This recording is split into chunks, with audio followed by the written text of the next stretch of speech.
Καλησπέρα σε όλες και όλους. Good evening, everyone. Please take your seat so that we can start. Κύριοι και κυρίες Υπουργοί, κύριοι Περιφερειάρχοι, Ministers, regional governors, executives from the European Commission, colleagues, secretaries general, colleagues from the executive structures and the ESPA units, representatives of stakeholders, ESPA beneficiaries and representatives of the civil society, ladies and gentlemen. Please forgive me if I made a mistake with the protocol and I changed the order. And apologies if I omitted someone, but I think that now we are here tonight, all of us. Protocol is not important. What is important is that after a few tough years for the Greek economy, and following the implementation of ESPA, we are here with the certainty that it did work. We did well. We can look into your eyes and tell you that it really worked. You will find out a few minutes later what we have succeeded. Obviously, this is a publicity event, a visibility event tonight. Obviously, Greek citizens and European citizens have the right to know how EU funds are being used, but this is also a celebration event. Obviously, we are not celebrating in order to tap our shoulders, but this is an event to show that the actions implemented lately have left a very strong growth footprint, as the title of the event indicates. So, without further ado, we have prepared the relevant video for you.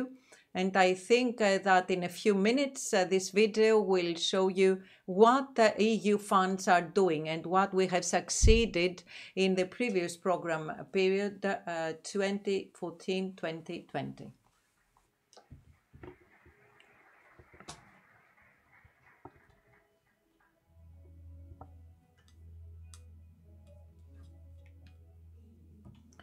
Our life is changing. All ESPA and SRF projects, from the smallest to the biggest one, contribute in the development and improvement of our daily life. Large projects, major projects and infrastructures have made our daily life and our transportation easier, faster, more comfortable. Investment in research, technology, and innovation have given a fresh breath to entrepreneurship by offering new jobs, new products in the market, and energy-efficient buildings. With investments to reduce the cost of energy, rational use of water, waste processing, waste treatment, collection of recyclables, but also prevention of environmental change hazards, we are heading to a green and sustainable future by enhancing employment, social inclusion, access to high-quality health services, and education and training by new programs, social services, equipment, and buildings. We have given quality to our life. Culture is our identity and a major financial resource. By renovation and maintenance projects, we highlight the monuments and antiquities of our country. And even during the tough period of the pandemic, we have supported thousands of businesses, workers, and households.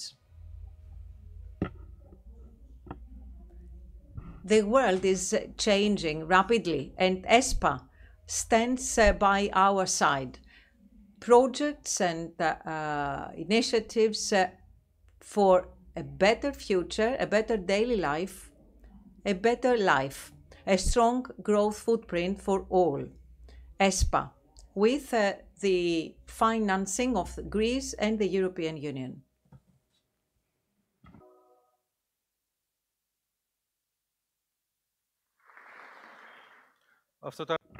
That was a short sample, a small sample from the work done with the EU funds through the years, not just this year. I should say that the last years we did even better.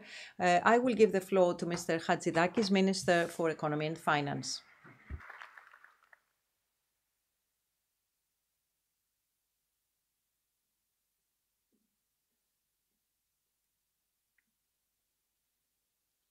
Κυρίες και κύριοι συνάδελφοι, Ladies and gentlemen, colleagues, regional governors, ladies and gentlemen, and Madam General Director of the European Commission about regional policies, Madam Christophidou.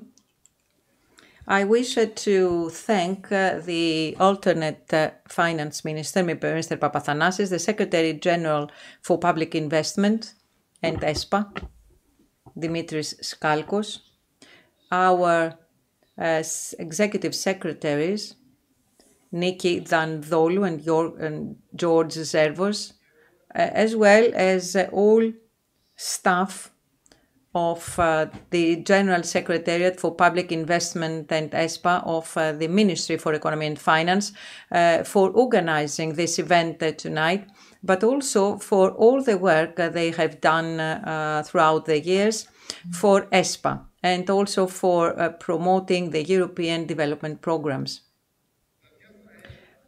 The various ESPA programs and the previous community support frameworks have contributed in changing the lives of hundreds of thousands of Greeks to the better, of course, despite any mistakes or any omissions or failures that have been identified. The same goes for ESPA 2014-2020, which has proven to be a vital tool for Greek economy and Greek society in a particularly critical period because of the international and imported crisis. And I would like, on this occasion tonight, to congratulate all those who worked in all individual units and agencies all over Greece to make sure that in the last 5 or 10 years, Greece is found at the first place of absorption of EU funds, having closed the previous ESPA with a 100% absorption rate. Every euro invested was a gain for employment, jobs, and the financially weak citizens. We used the entire budget, 23.5 billion euros, of which 5.3 billion was allocated to the regions of the country, while more than 10 billion was allocated to tackling the health crisis with the extraordinary mechanisms that were provided for by Brussels. Ladies and gentlemen, for ESPA, the Greek NSRF, those who know me know very well that I'm not just talking as the Minister for Economy and Finance. I'm also talking with my experience from relevant posts that I used to hold on the national or European level. Among others, for 13 years, I was a member of the European Parliament, a member of the Regional Policy Committee of the European Parliament and chairman of that committee for 5 years. I've been the rapporteur for the general regulation of the structural funds 2 times in the European Parliament, and I was also a minister competent for ESPA and public investment in Greece around 10 years ago, in the period from 2012 to 2014. So ESPA, the NSRF, and the European cohesion policies are policies that I keep in my heart because they identify with part of my personal journey. Ladies and gentlemen, we are faced with a major challenge today, the challenge of ESPA 2021-2027.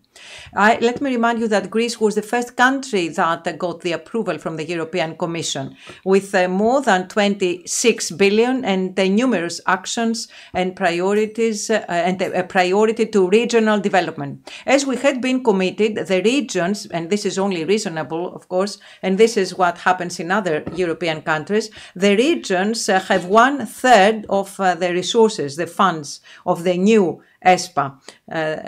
This because that should have been done before. We increased the relevant budget from 6 billion euro to 8 billion euro for the regions, while we have already started implementing projects and actions with priority on the areas that will bring Greece closer to the advanced countries of the EU.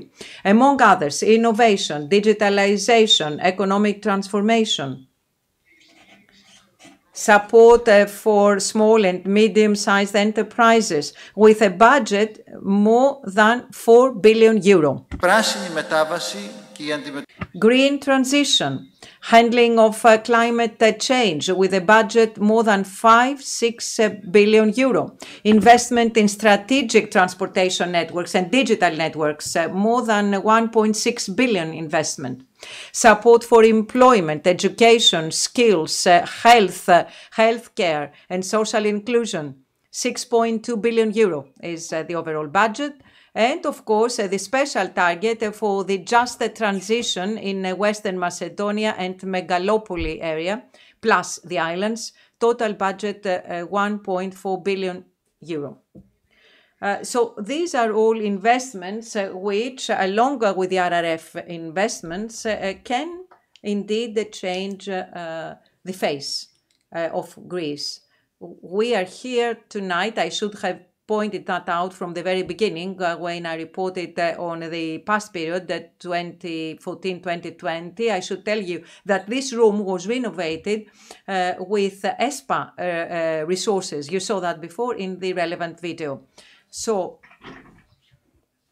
with such actions, the face, the image of Greece is changing. And this is not just a rhetoric scheme. Let me remind you that the combination between RRF and the new ESPA, so the partnership agreement, is more than double. Greece is an EU member state with the highest per capita support from RRF and the new PA.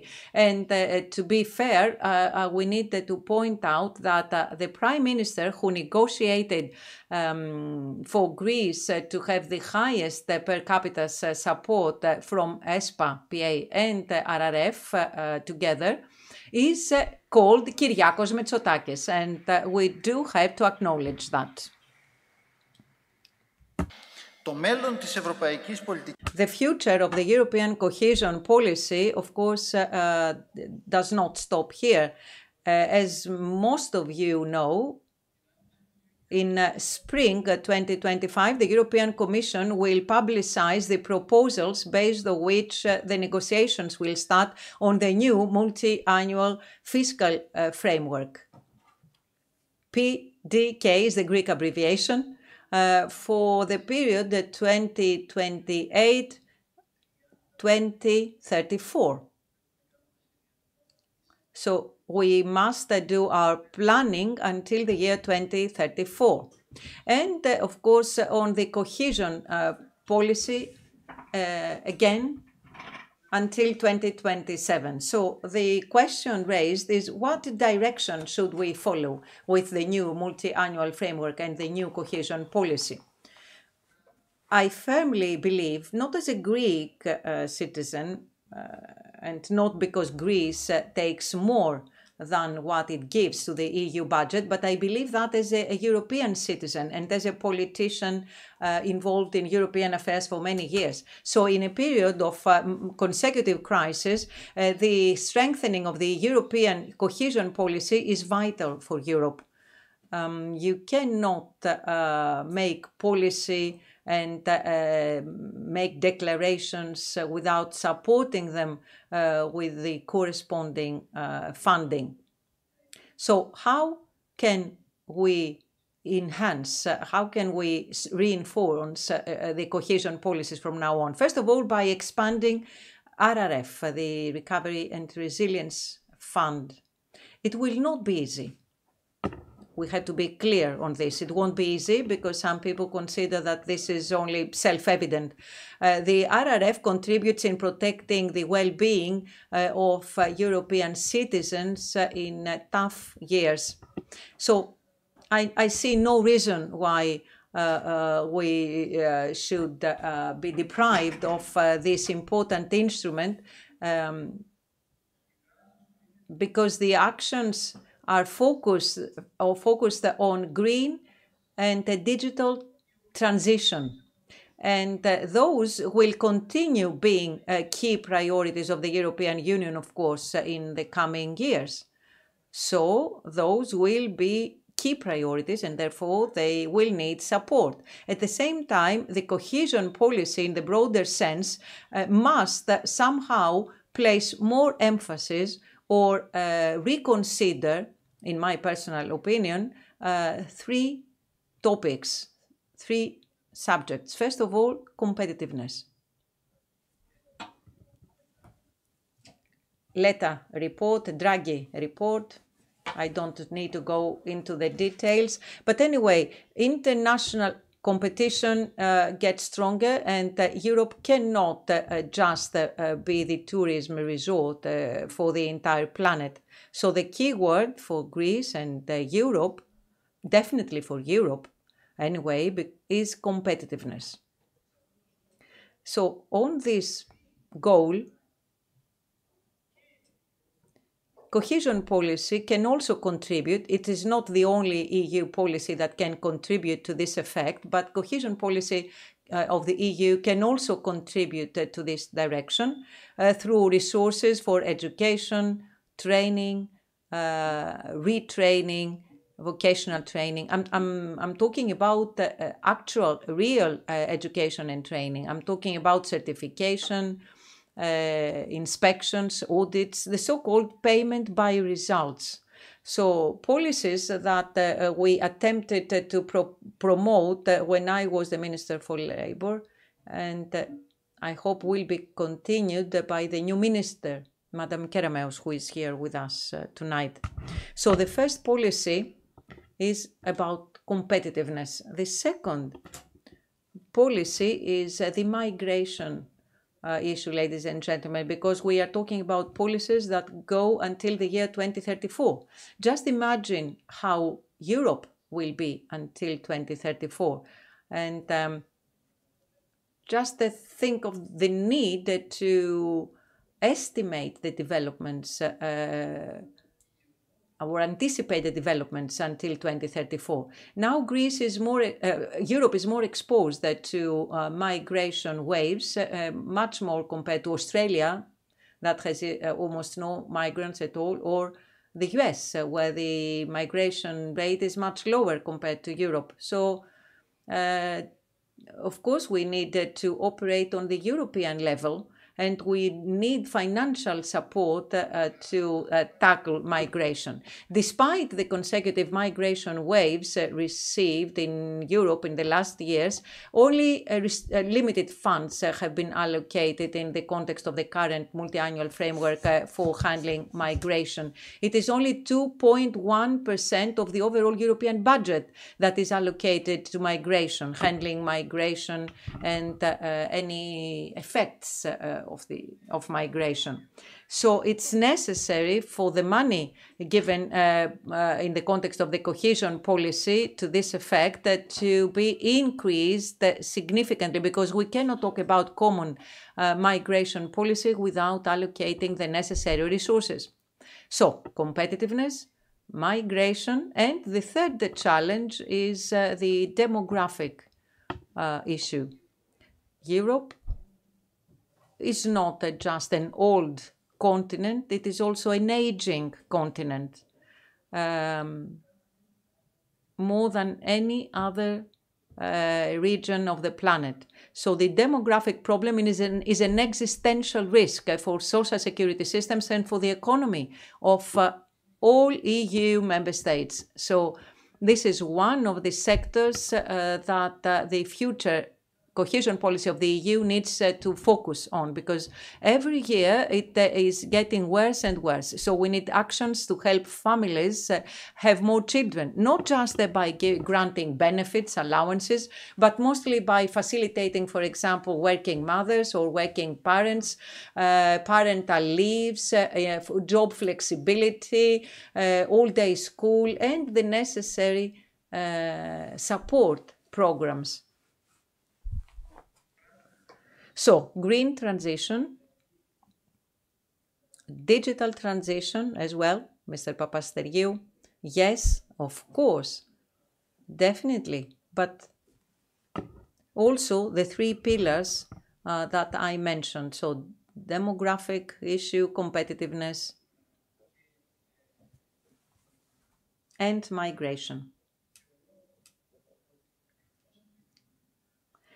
Well, exactly because our planning is long-term, is a very good opportunity for all countries to look into the future and make the necessary planning, not just think as we used to do in the 80s or the 90s, because the world is changing and we have to change our way of thinking. Ladies and gentlemen, the European cohesion policy is the cornerstone of European integration.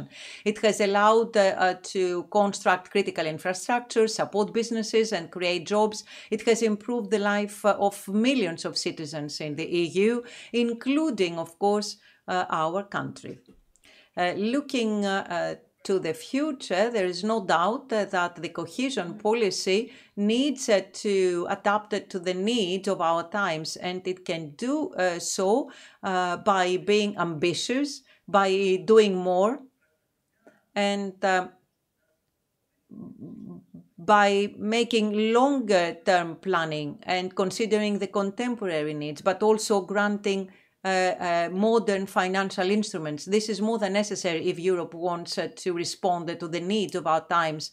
And Greece will be present in all these discussions, not just from the perspective of a country that benefits from EU funds, but from the place of a country that wants to actively shape better, more modern, more resilient European policies. This will be our pursuit in the negotiations that will start shortly. Thank you.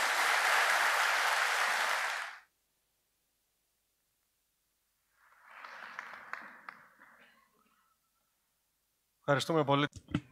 Thank you, Minister. I think that in a very concise manner, he actually linked the previous programming period with the current one and with the future one. We don't know what direction negotiations are going to take, but I think that I will back him up in saying that Greece offers the best possible example. Cohesion policies must continue as they are now and even stronger than now. Of course, none of this would have become reality without the partnership and cooperation between national authorities and EU Commission services.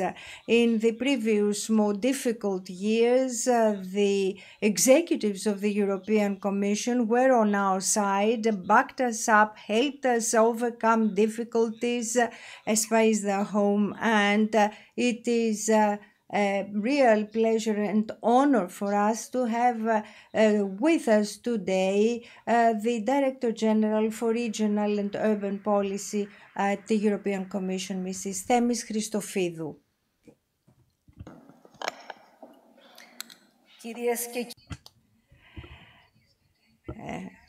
Ministers, regional governors,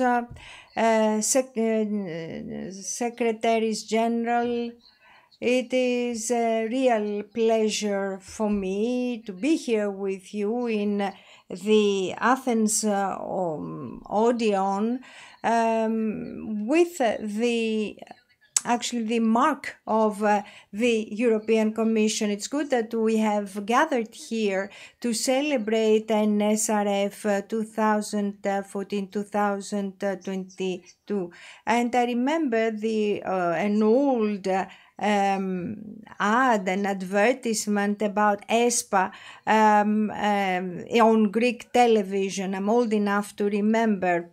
There were times where Greece and Europe were faced with lots of challenges: COVID, Ukraine, refugee crisis, and so on. However, together we managed to face this crisis in Greece via the investment initiative for the pandemic, and together with the national authorities, we mobilized 1.3 billion euros in order to support 120,000 SMEs that were hit by the pandemic. REACT-EU also helped Greece support 272,000 businesses and 24,000 households with similar investments in the sector of health. Not to speak about the natural disasters that hit Greece, inundations in Thessaly and elsewhere. 200 million euros for the immediate relief of those affected. And 25 million euro further sum that went to face and tackle disasters. But it's not only crisis. Cohesion Fund is much more than this. It is the stable financing tool of the EU. The 13 countries that acceded to the European Union saw their GDP increase from 50% of the European average to 80% today. Total investments of the two last periods are expected to increase the EU GDP by 1% until by 2030. In Greece, the rise will reach 5.7%, and this is achieved thanks to you, because the secret of success of cohesion policy is partnership. Look around you and you will see that cohesion policy and Greek ESPA are everywhere. Cohesion policy is to support entrepreneurship, from the accommodation during our holidays to the most innovating businesses. 475,000 Greek SMEs were supported by cohesion policy and managed to continue and develop their activities. 56,000 startups and 2,000 new researchers that developed novel products and got a good part of the pie of the international markets. A good example is the mastic of HEOS that actually increased the added value of products, traditional products. Equifund help students open up their successful businesses. Precision agriculture, bioenergy, and advanced products. All of these are created by companies that all together form an ecosystem that is being enlarged and maturing in the name of a more sustainable development, for energy that heats our homes, for clean water to drink.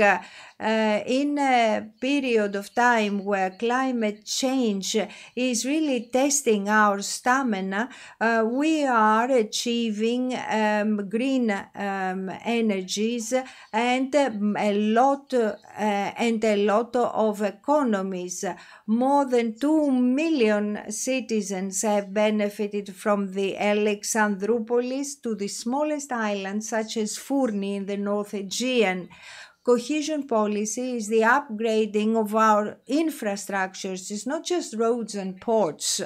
It is also the extension of the metro as far as Piraeus, allowing 114,000 passengers to move daily faster and safely.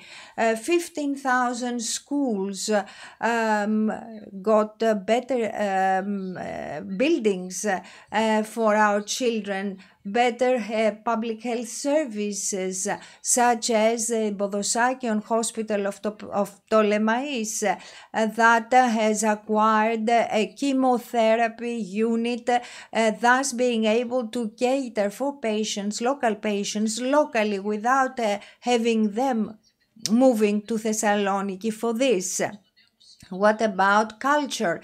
The new Museum of Khania, the restoration of the Palace of Ege.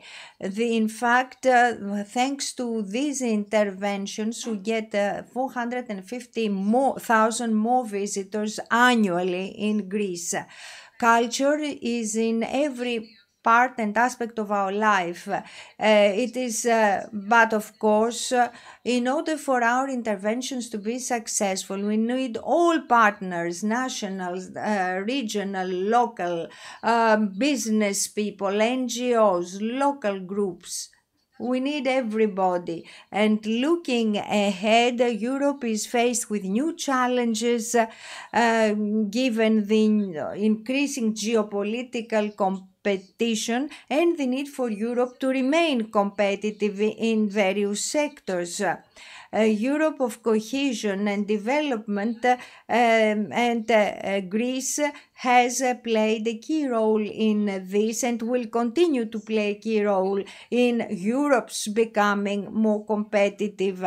The minister spoke about competitiveness, migration, and green and digital transition. But how can we connect this policy with the necessary reforms and the desired for outcomes? I want to urge you to continue in this constructive spirit because next year will be crucial for the future of Europe and its political cohesion. That is a very important pillar. I would like in closing to underline that communication is of the utmost importance. Transparency and information support trust on behalf of the citizens, because cohesion policy is not just figures. It is the story of young people that found money in order to create a business. It is better public means of transport, better schools, better hospitals, the revival of our municipalities. So looking into the future, let us rekindle the flame of progress. You spoke, Minister, about the Letta report. Jacques Delors, when he created the common market, he said that cohesion of Europe and finance are the two sides of the same coin. Mrs. von der Leyen said a couple of months that cohesion is a promise and an engagement. Let us continue to work together for a Greece and Europe more fair, more competitive and more sustainable. Thank you very much.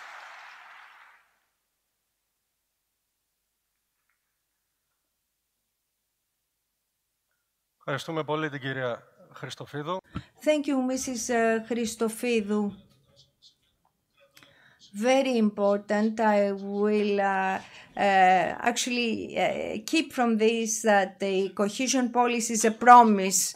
Of course, we need to look ahead in order to correct, to go ahead, to revise and go ahead again.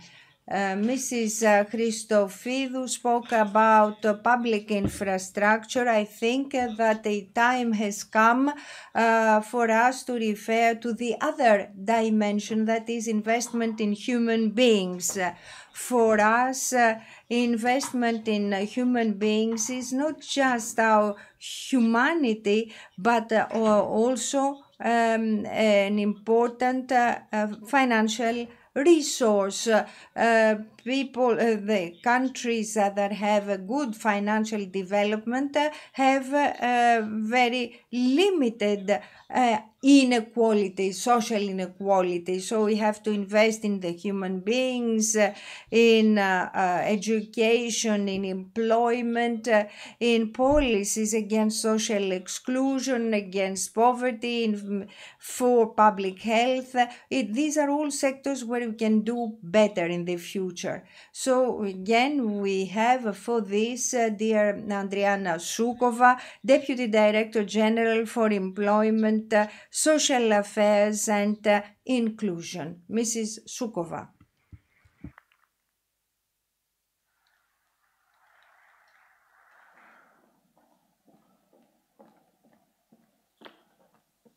Thank you very much, Mr. Skalkos. Dear ministers, dear ladies and gentlemen, dear alternate minister Papathanasis, I'm very excited to be here in Athens today because I haven't been in Athens, I don't know since when, but it's a very good occasion because today we are celebrating the completion, as it was already announced, very successful of the 2014-2020 programming period. Sorry, and I think it's a time now to first wrap up what we have achieved as results and outputs, but also think about the future. And I want to thank the Minister for signaling out the key challenges for the 21-27, but also taking us a bit further ahead. What should be the future? First, I think that we have to be proud of what has been achieved so far. And there has been a rapidly and clear change in Greece. This change was triggered by the important efforts and determination to improve the growth model and social convergence, and European Social Fund, which is the one that we're in charge in DG Employment, played a key role in this context. This does not only entail impressive financial investments, but also triggered by the consistent policy guidance and technical support provided by the cohesion policy implementation. We are building together a more resilient social Europe and a more resilient Greece that enables and protects their people. And this is more important than ever in the context of the green and digital transition, but also the rapid demographic change. All these changes and developments, including the crises that were mentioned already, like the COVID-19 pandemic and the Russian war of aggression against Ukraine, underline the importance of inclusiveness, of leaving no one behind. This is at the heart of Europe's social market economy, an economy that works for people. But what do we mean when we talk about an economy that works for people? First, we mean a society where people have equal opportunities in all areas of life, including education, training, employment, access to services, access to leisure activities, and opportunity to exercise their civil rights. We also mean that people have access to the labor market with quality jobs and offer safe workplaces and decent pay, and also ensure work-life balance. And we mean that those who are at risk of being excluded are protected and supported. The European Social Fund has an important contribution to delivering employment, education, social, healthcare and long-term care services in Greece. Firstly, I would like to underline that the European Social Fund is the European Union's main financial instrument for investing in people.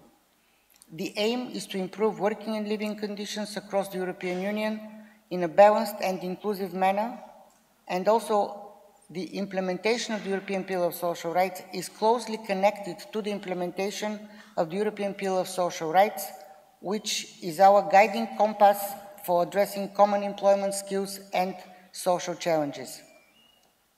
Secondly, there are important EU commitment to this cause, which is expressed in financial terms. We have 95 billion of the European budget allocated to the European Social Fund Plus for the 21-27 period, and of this budget, 5.5 billion and the European Social Fund are allocated to Greece. Thirdly, the investments under the European Social Fund are important for all member states, but particularly meaningful for Greece, because we have provided support in a combination and in coherence with the Recovery and Resilience Facility for helping Greece go through the unprecedented recent crisis, the COVID pandemic, the energy crisis, the rising cost of living, and also natural disasters, and Temis mentioned about this. But also thanks to the ESF investments in Greece in measures that are related to employment, education, social inclusion, healthcare and long-term care, we can witness impressive achievements. I'll refer to a few of the results of the 2014-2020 investments.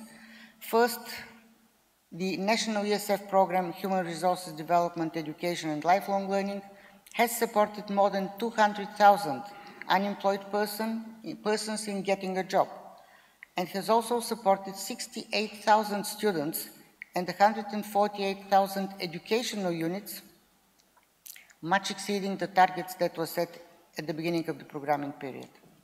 In addition, there were more than 270,000 persons who have gained the new qualifications through programs funded by the European Social Fund, while about 35,000 vocational education and training students have taken part in apprenticeship schemes under the Youth Guarantee. The public sector reform program also paved the way for a more efficient administration in Greece, but here I have to pay tribute to one of the most emblematic actions that the program launched in the very first weeks of the COVID crisis, and this is the network of mobility of mobile units, which were working for a couple of years and helped with testing and vaccination against COVID-19. This can be added to the eminent frontline role played by the network of 127 TOMIs, the primary healthcare units which were funded by the ESF. We also supported with the regional programs the establishment of 256 community centers which are channeling material and social services assistance to the most vulnerable, also through special branches for the Roma communities and third country nationals. There were 193 additional structures established, like social groceries, social pharmacies, social restaurants, distributing food and medicine to the most vulnerable. There was support for families to help them reconcile family and professional life by substantially increasing the capacity for early years daycare and after-school care. And this contributes and will contribute to closing the important gender employment gap in Greece. Last but not least, the material assistance measures under TEVA, the Fund for European Aid to the Most Deprived program, supported the delivery of 72,000 tons of food and 16 million meals to the most deprived. I think that we are facing challenges which are shared with all the other member states. I'll start by the challenge to increase the level of employment, which Greece has put itself at the target of 71.1% by 2030 of employment in the country. And despite the fact that in November 2023, we went down to one single digit unemployment of 9.4%, first time for many years, since 2009, we still have a lot of work to do to reach the target of employment of 71.1%.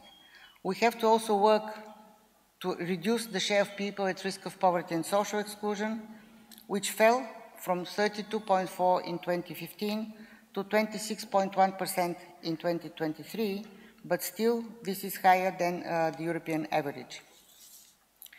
And also I want to underline that the skills are becoming the value of the future. Skills mismatches remain an important challenge for Greece, and we have a big challenge here because the share of adults participating in learning during the last 12 months is around 16%, and this is the second lowest level in the EU. We know that competitiveness can go through well-skilled and available workforce. So the target which Greece has set up itself for reaching by 2030 is 40%, which means that there is quite a gap to cover. I will just conclude by saying that we are very happy to work very closely with our colleagues and partners here in the ministries that are in charge of implementing the European Social Fund, with the regions, the regional governors that are very active and very important partners in providing a guidance locally, but also ensuring that policy priorities are also taken up.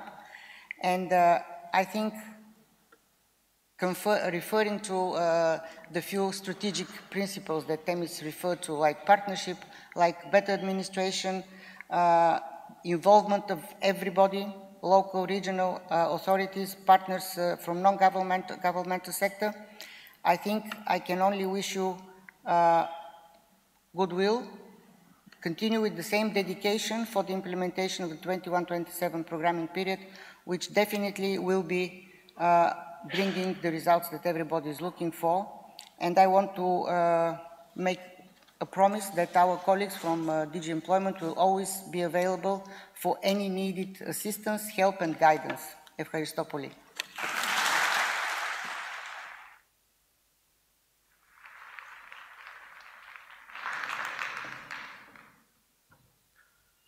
Ευχαριστούμε πολύ την κυρία Σούκοβα. Thank you, Mrs. Sukova. So listening to her, I think we all realized why cohesion policy is the par excellence European policy that can ensure that no person and no area will be left behind. She acknowledged, and I know very well, the difficulty faced by the country after many years of the economic crisis to respond to the need for enhanced social services. So it's very pleasant to hear from her talking about reduced unemployment, higher employment. Obviously, there are still areas to be improved. But social policy in Greece, allow me to say, as far as ESPA is concerned, is one of the good examples, and it will continue being so in the next years. Now, to come to the main part of today's event with the keynote speaker, the minister, Mr. Papathanasis, allow me to say that ESPA is quite challenging and demanding subject with a high degree of difficulty. You have to dive deep in order to cope with it. Mr. Papathanasis took over in a critical period, the transitional phase between the closing of the previous period where we had to make sure that every single euro would be absorbed and, of course, implement the new program period to make sure that there will be no funding gap for businesses and beneficiaries. So it is very interesting, I think, to hear his view about what he has found out so far. Minister.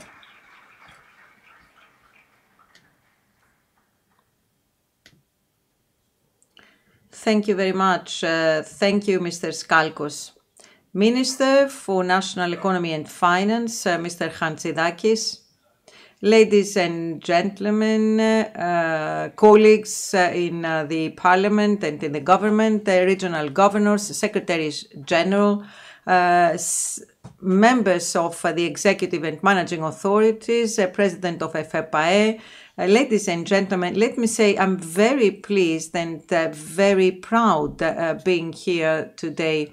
I'm proud because here today we are presenting the achievements of our country, and when we present our achievements, we all feel proud. And having heard the introductory speeches, I have to explain why what we are discussing today is valuable, and what is going to happen with PA 2021-2027 and also RRF. Because indeed, Greece has received per capita the highest share in terms of PA 2021-2027 and RRF. And if we add the CAP program, indeed, we have a double Marshall Plan, as the minister said, and we can address serious problems that we have been through after that severe crisis. At the same time, we have to realize that we live in Europe of 27 member states that is based on the single market, and there can be no single market if there is no convergence. And there can be no convergence if we do not have cohesion programs. And cohesion programs can only exist if we manage to have regional convergence that has to go hand in hand with competitiveness. So please allow me to present what ESPA 2014-2020 has done and what results it has brought for economy, society, daily life of citizens.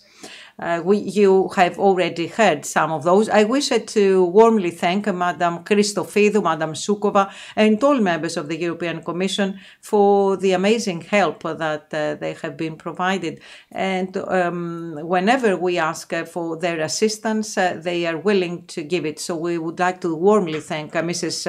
Soukova and Mrs. Christophidou. So let me start and see. Let's see if Greece has made good use of the resources. Greece, the current government of Kyriakos Mitsotakis, has received an ESPA that had delays in absorption. And please allow me here to congratulate Mr. Skalkos, Mr. Zervos, and Madam Dandolo for the excellent work they've done in these last years. And let me also congratulate the former political leadership of the Ministry of Development, because a structural change happened, as you know.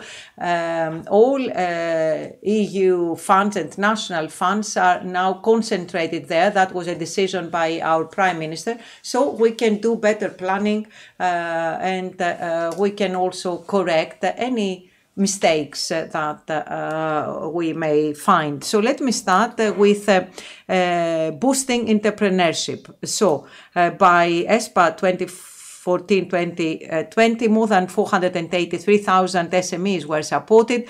60,000 of those were new businesses or startups.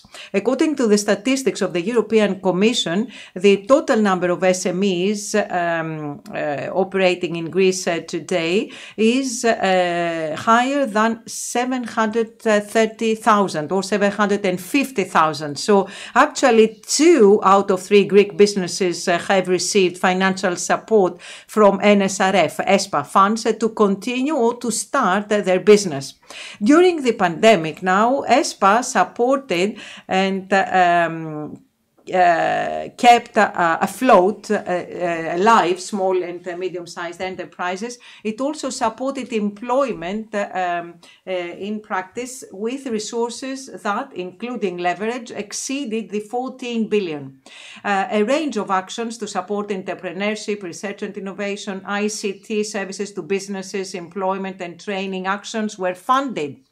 The development of innovative products and services of high added value by businesses is one challenge for our economy and can only be addressed by linking businesses with universities and research institutions in order to ensure the transfer of know-how, to explore new business opportunities and spread innovative applications on the national and regional level. This is the direction that we followed in ESPA 2014-2020, and we are going on with PA 21-27 with flagship actions such as research and innovation, ερευνό καινοτομό. Let's see now how ESPA 2014-2020 has contributed in the field of ICT, information and communication technologies. Now we have universal use of internet, as we all know. By ESPA projects, thousands of households have gained access to broadband high-speed networks. We also moved towards simplifying and digitizing procedures in order to cut bureaucracy with new digital access systems for public enterprises. Some typical examples. The Citizens Information and Service System 1555 of EFCA, the consolidation of the IT systems TaxisNet, the European Emergency Number 112, the National Public Administration Network SysEFXIS-2, and also thousands of public buildings have been connected to SysEFXIS-2, a major project thanks to which public sector bodies will be providing upgraded telecommunication services at much higher internet speeds and a huge reduction in the telecommunication costs. Now, let's see what happened in the environmental sector. With ESPA 2014-2020 funds, we had better energy efficiency thanks to energy upgrade projects that resulted in a remarkable reduction in annual primary energy consumption in public buildings. We had home energy efficiency schemes whereby thousands of households have been upgraded in terms of energy efficiency, contributing to environmental protection and improving people's health and quality of life. So we continue creating a sustainable, resilient future for environment, economy, and society. And also environment-friendly practices is a top priority in order to make a turn to a sustainable waste management program, better waste management for hundreds of thousands of citizens. We also improved the infrastructures and services of water supply for 3.2 million citizens. Preventing risks of climate change is an ever-increasing necessity, pushing us to take action to adapt to the new developments. So by ESPA funds, hundreds of thousands of citizens benefited from forest fire protection measures and flood protection projects. But that was not all. We also placed emphasis on culture projects. Culture is linked to the protection of the environment, and it also boosts employment and entrepreneurship. So undoubtedly, the contribution of ESPA to both culture and tourism is a top priority. It is not a coincidence that we chose to come here today, because it was mentioned already that this building was renovated by resources and funding from ESPA, and also actions to promote and protect cultural sites throughout Greece resulted in a significant increase in the number of visitors to cultural heritage sites. 1.5 million visits per year is the increase. At the same time, more than 3.3 million people participated in cultural events, festivals, exhibitions, and contemporary culture events. In the field of transportation, we strengthened the clean urban transport by extending Metro Line 3 until the port of Piraeus, an investment of 730 million euros, which has given relief to the severe traffic problems in Piraeus and the municipalities of the broader region. It's worth mentioning that the new metro stations have been designed with bioclimatic features and for the safe movement of passengers on the metro network. The overall use of the metro network has increased, reducing both the use of private cars and also the CO2 emissions. Citizens and visitors of the country can now travel by metro directly from the port of Piraeus to the Athens International Airport in just 55 minutes. Soon, the Thessaloniki Metro will also be delivered to the citizens. It's a project that has been completed already in terms of the main line, and the extension to Kalamaria will continue. So with the construction of key motorways such as E65 motorway of central Greece that connects to Pathe motorway and Amvrakia Odos, which connects to the Ionian road, we have ensured a faster and safer connection to the Trans-European road network. And at last, we started the construction of the new Patras-Pyrgos motorway that will contribute to safe road travel. It will be connected to Pathe and the road network of Peloponnese that was upgraded by NSRF funds in the period 2007-2013. New port and regional island airport infrastructure was also created. The port of Igoumenitsa, Paros, Chios, and Naxos. Improvements were made already on all levels of transport security, road, maritime, and air. And in the energy sector, a lot of energy projects of strategic importance have taken place in a period of energy crisis. For example, the electricity interconnection projects between Crete, Attica, and Crete, Peloponnese. Projects that are among the most innovative interconnection projects that ensure savings for all energy consumers in the country, while also improving the environmental footprint by reducing CO2 emissions. However, NSRF is not about businesses, ladies and gentlemen. It's not about projects, and it also invests in people, employment, education, social cohesion. So particularly in the field of employment, we had a series of sustainable and high-quality employment actions for hundreds of thousands of young people, both unemployed and self-employed. In the field of social inclusion, we supported the operation of social structures for socially vulnerable groups, and thanks to those structures, more than 1 million people have benefited. Community centers, social pharmacies, social groceries, open day centers, shelters for assisted living. They provide their services every day to citizens in need, homeless people, disabled persons, women victims of violence, and so on. In the field of health, with new wards in hospitals, modern infrastructure, and renewed medical equipment, and with the local health units, TOMIs mentioned before, almost 80% of the population is now covered by improved health services thanks to ESPA actions and projects. In the fields of education and lifelong learning, with the aim of improving education on all levels, funding was provided for internship, apprenticeship, to combat school dropouts, and lifelong learning and vocational training.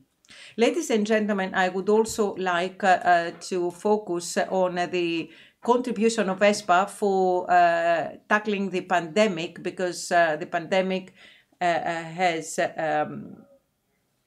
changed the situation for households and businesses. Unavoidably, we had huge delays in infrastructure projects. We had to face a challenge, which, however, we managed to handle successfully. It is worth mentioning that 40% of the total resources allocated to deal with the effects of the pandemic in Greece were ESPA resources. So we supported citizens with actions such as the special purpose support, financial support for apprenticeship students, or the accommodation of students. We also supported businesses. Hundreds of thousands of businesses were supported to cope with the pandemic, with around 5 billion in working capital. A significant part of those aids were covered by the additional REACT EU funds. To close today's assessment or report, ladies and gentlemen, I believe that we have a comprehensive picture of how cohesion policy resources are being used, with topical projects and actions that lead Greece to a better future, ever closer to European standards.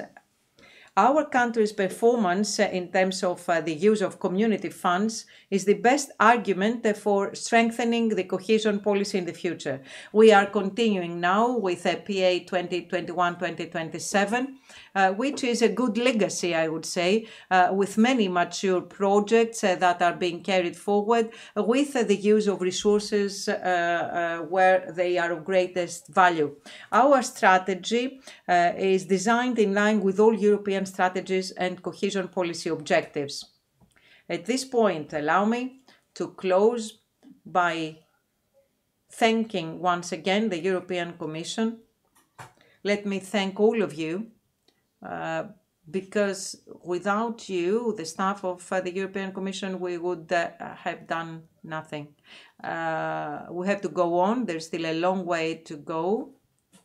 We are all willing to do our best in order for PA 2021-2027, the same as ESPA 2014-2020, to be highly successful, changing and improving the quality of life and supporting our youth. So all of us will try, and I'm sure that we will all do it together. Thank you.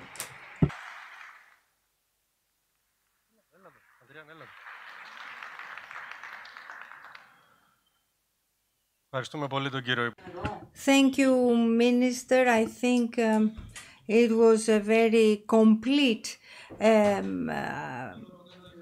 appraisal of everything we have achieved in the period 2014-2020. I believe that we all like this building. We prefer it for our events. Maybe we have overdone it a little, but it is maybe worth it. It is a Bauhaus style by Despotopoulos. It would have been an omission indeed if we gathered here today without listening to the president of the Athens Odeon. And we shall also view a video. Please. Κυρία και κύριοι Υπουργοί, κύριοι Περιφερειάρχες, Ministers, governors, dear friends, what we have heard so far is very impressive.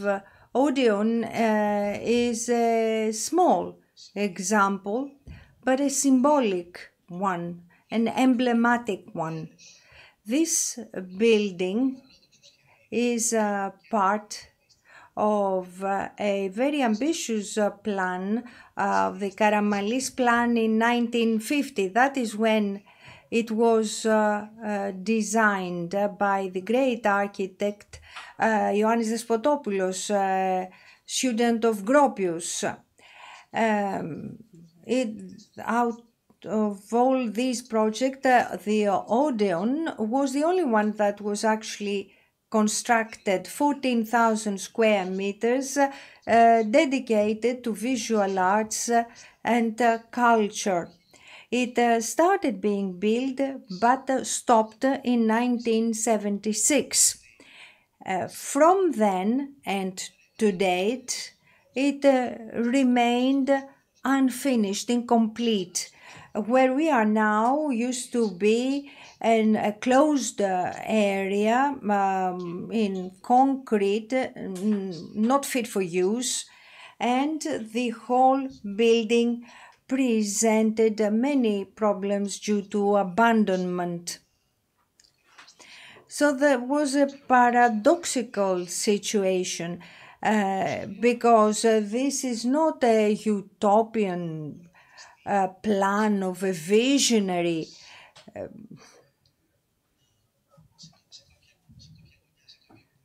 remote in a corner, somewhere far away from the center. We are 200 meters from the presidential mansion.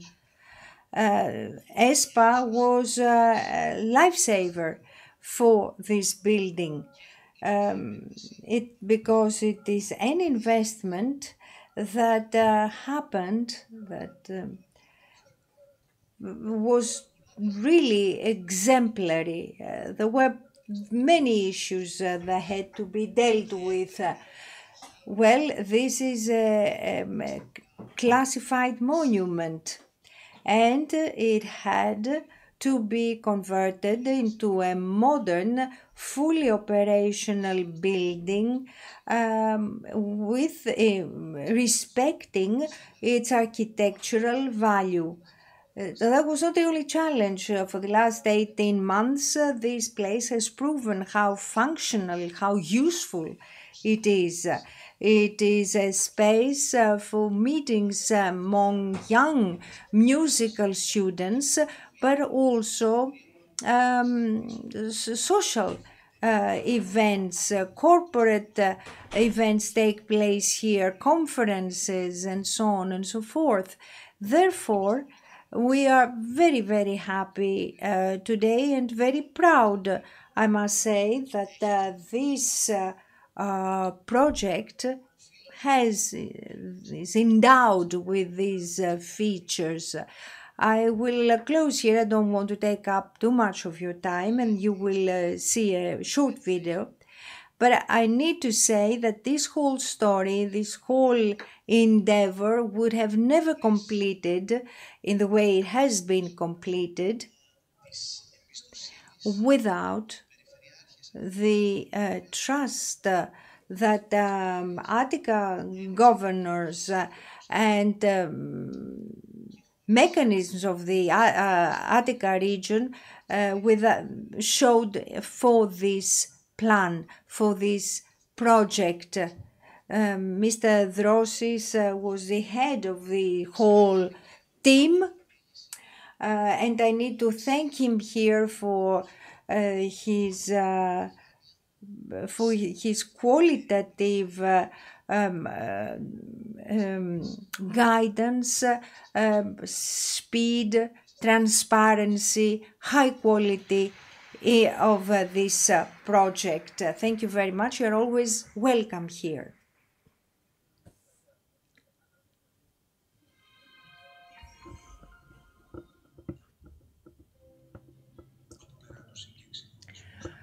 Completion and modernization of the Athens Odeon, an emblematic 50-year-old building, is delivered for multiple uses related to culture and training.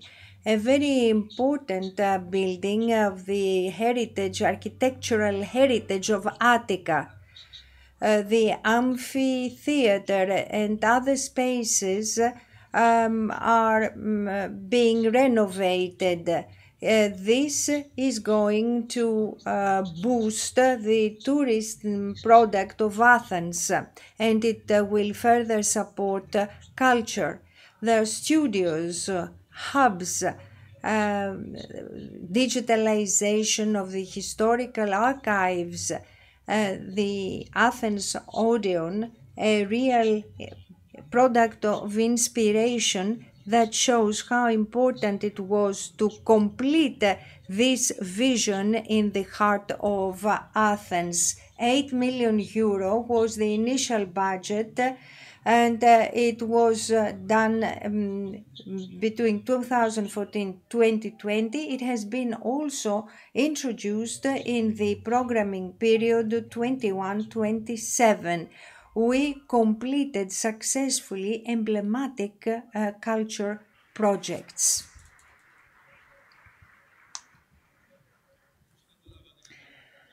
I think you know now why we wanted to hear Mr. Tsouchlos. President mentioned Mr. Drosis, and he was right. In so doing, he needs to keep up his good work for the second phase of this project. But it is true that behind all these infrastructures, money and so on, it's people. ESPA, as Mrs. Christophidou said, is its people. ESPA has invaluable human resources that work indefatigably. They sometimes sacrifice their personal time, and there are others who have more qualities. They are not, they don't hide behind bureaucracies. They're always ready to give more than they are asked to give, ideas and so on. They are public ministers, so to call them, and to want to honor them for that. One of them, Mr. Yannis Firbas, who retired recently, and I would like to ask him up here.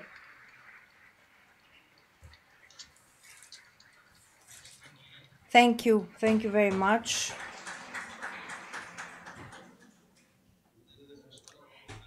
It is not gold, but it is full of our love, all of us.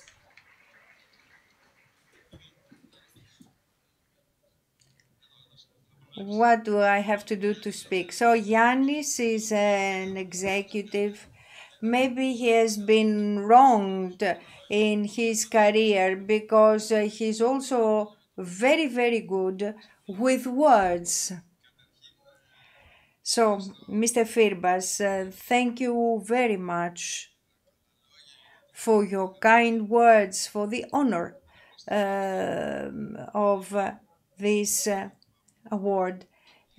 Evie wrote, my name is properly spelled here. Evie has told me once that my name has been written in all sorts of ways over the years. But this is properly spelled here. So let me tell you that I'm having a great time. I needed the rest. I mean, I needed to retire. So I'm having a great time in my retirement.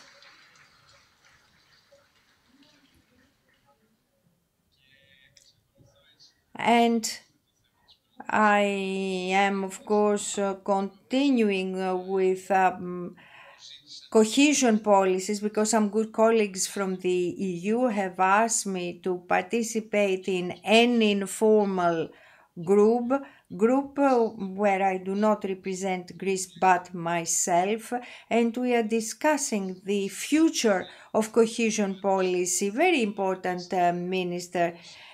Together I was there during the negotiations for the programming period 2014-2021. I was a little further away for the 21-27 programming. The battle is going to be a battle of trenches. Themida, I see, is nodding. Cohesion policy is not going to have easy times, and employment is going to have difficult times. I hope that the cohesion policies carries it. But the Recovery Fund announced that it was being created for the purposes of cohesion policies. I am not a romantic. It is regionally blind, territorially blind, and there is share management in the cohesion fund, whereas the other one is done centrally by the EU, but this is my personal view. Of course, we shall have a cohesion policy. We shall not have officially a recovery fund because it is supposed to be an interim, temporary fund. Therefore, there is going to be a fight for increased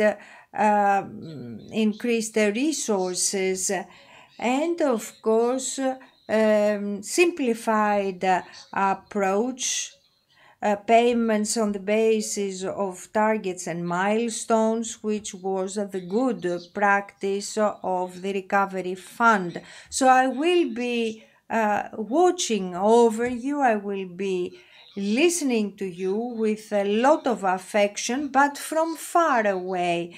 I am a fanatic supporter of cooperation.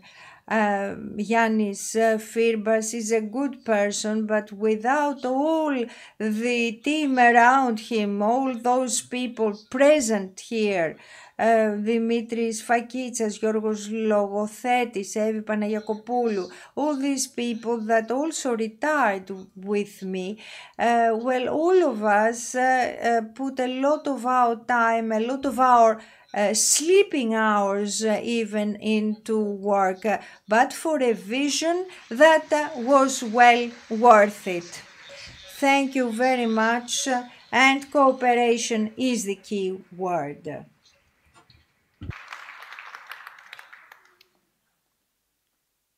Ευχαριστούμε πολύ τον Γιάννη. Thank you, Yanis. Αυτό που έπρεπε να πει. I think he said what he was supposed to say. I expected worse. Any institutional arrangement is condemned to stay on paper if there is no soul. And that was the point of Yanis. He said that he is taking his distance, but I think he is lying. If we ask him, he will come by our side again, and I would very much like it. Two thematic panels now, one about entrepreneurship and one about skills. Two pillars that characterize the ESPA 2014-2020, and these are also pillars we invest in 21-27. We are starting with entrepreneurship. The moderator will be our Secretary General, Mr. Zervos, and he will invite the members of the panel.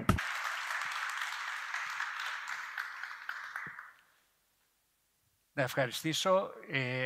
Η πρώτη συζήτηση σημερινής ημέρας αυτή. Thank you. This first panel concerns entrepreneurship as the engine for Greek economy.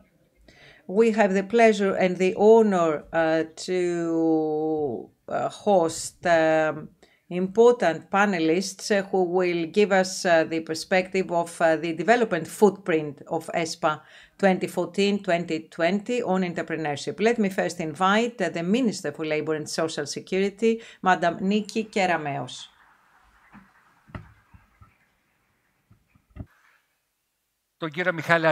Mr. Michalis Argyrou, the President of the Council of Economic Experts.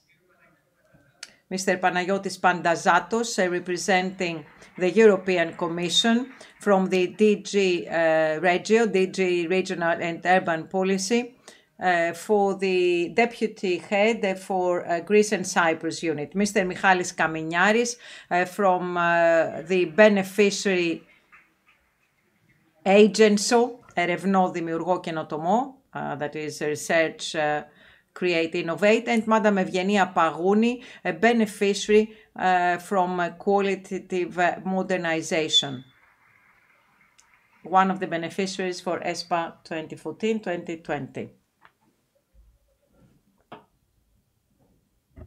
Είπαμε λοιπόν ότι So we said before that we shall focus our discussion on entrepreneurship, which is a key lever for developing our economy, because this is a top priority for the strengthening of the GDP and increasing employment. In the last years, we see that effective use of entrepreneurship resources from RRF or ESPA is a key aspect in the public debate about the economy. And speaking of using the resources, it's not just about absorption, although Mr. Skalko said that our country is constantly on the first places among EU countries concerning the absorption, which brings tangible results for everyone, citizens and businesses. In the new strategic agenda for 2014-2029, it is indicated clearly that economic growth has to benefit all citizens. During the pandemic, we said that the ESPA resources were granted to support SMEs to enhance their resilience and restart their operation, which was a most successful medium-term strategy with initiatives to simplify the procedures for granting aid support to SMEs. Now, in the current period, 2021-2027, the focus is shifted to creating new competitive, strong SMEs, resilient to climate change and climate challenges by creating sustainable jobs of high specialization. So where are we standing today? The fast initiation of the new ESPA.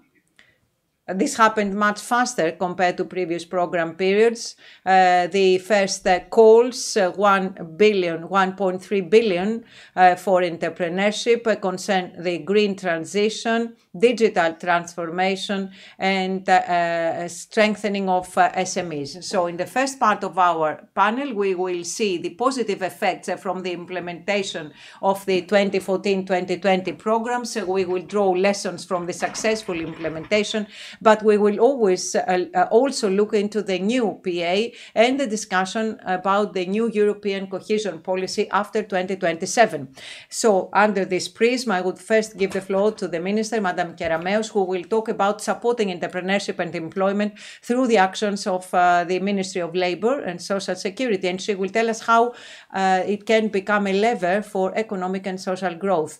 Good evening, everyone. I will start by thanking warmly the Ministry of Finance and its leadership, Mr. Papathanasis, Mr. Hadjitakis, so all political leadership. And I would also like to congratulate the Ministry of Finance for their excellent work, the excellent work they have been doing in terms of utilizing precious financial instruments coming from the EU. And obviously, ESPA is the key pillar of those financial instruments. So congratulations, because in the last years, we saw a huge increase in the absorption rate, and we mostly see the footprint, which is also the meaning of tonight's event. We see in practice the tangible results of this financial instrument. You had the minister before, Mr. Hadjitakis, talking about the total budget of ESPA 2014-2020, more than 20 billion euro, and the ESPA pillars,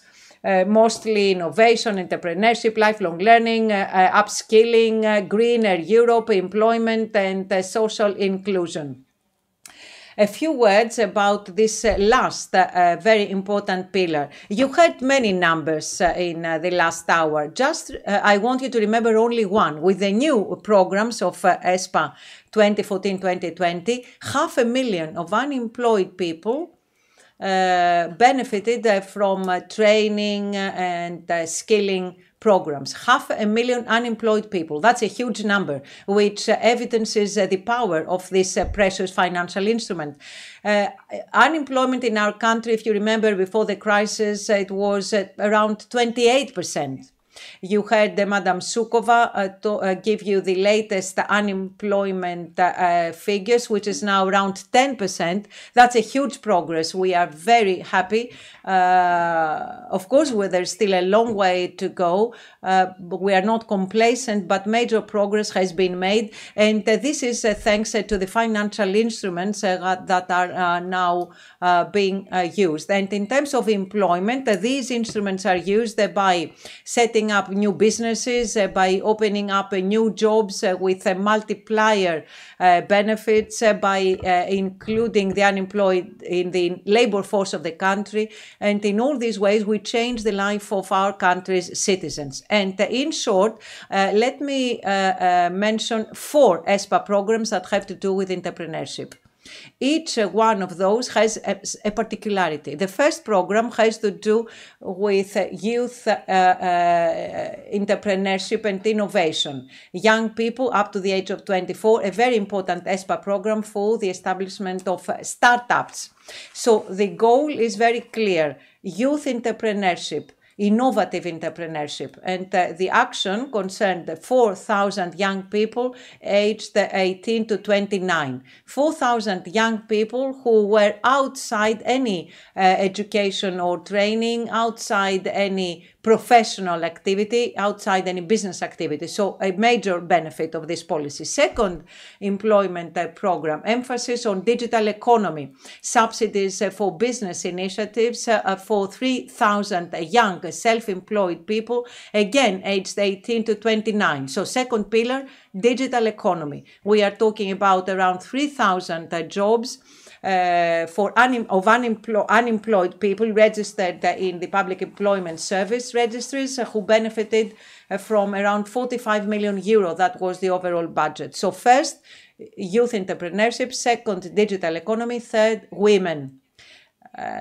Women, because there is a major lag here, because although we keep improving in terms of employment, we are among the last places concerning women. We only have 7.2 female employment. If we could reach the EU average, which is 44%, That would mean 2,000, 30,000 more women in the employment labor force. So the third program is a very important one, subsidizing, again, business initiatives for the employment of young people 18 to 29 with emphasis on women. And the fourth employment and entrepreneurship program concerns the less developed regions.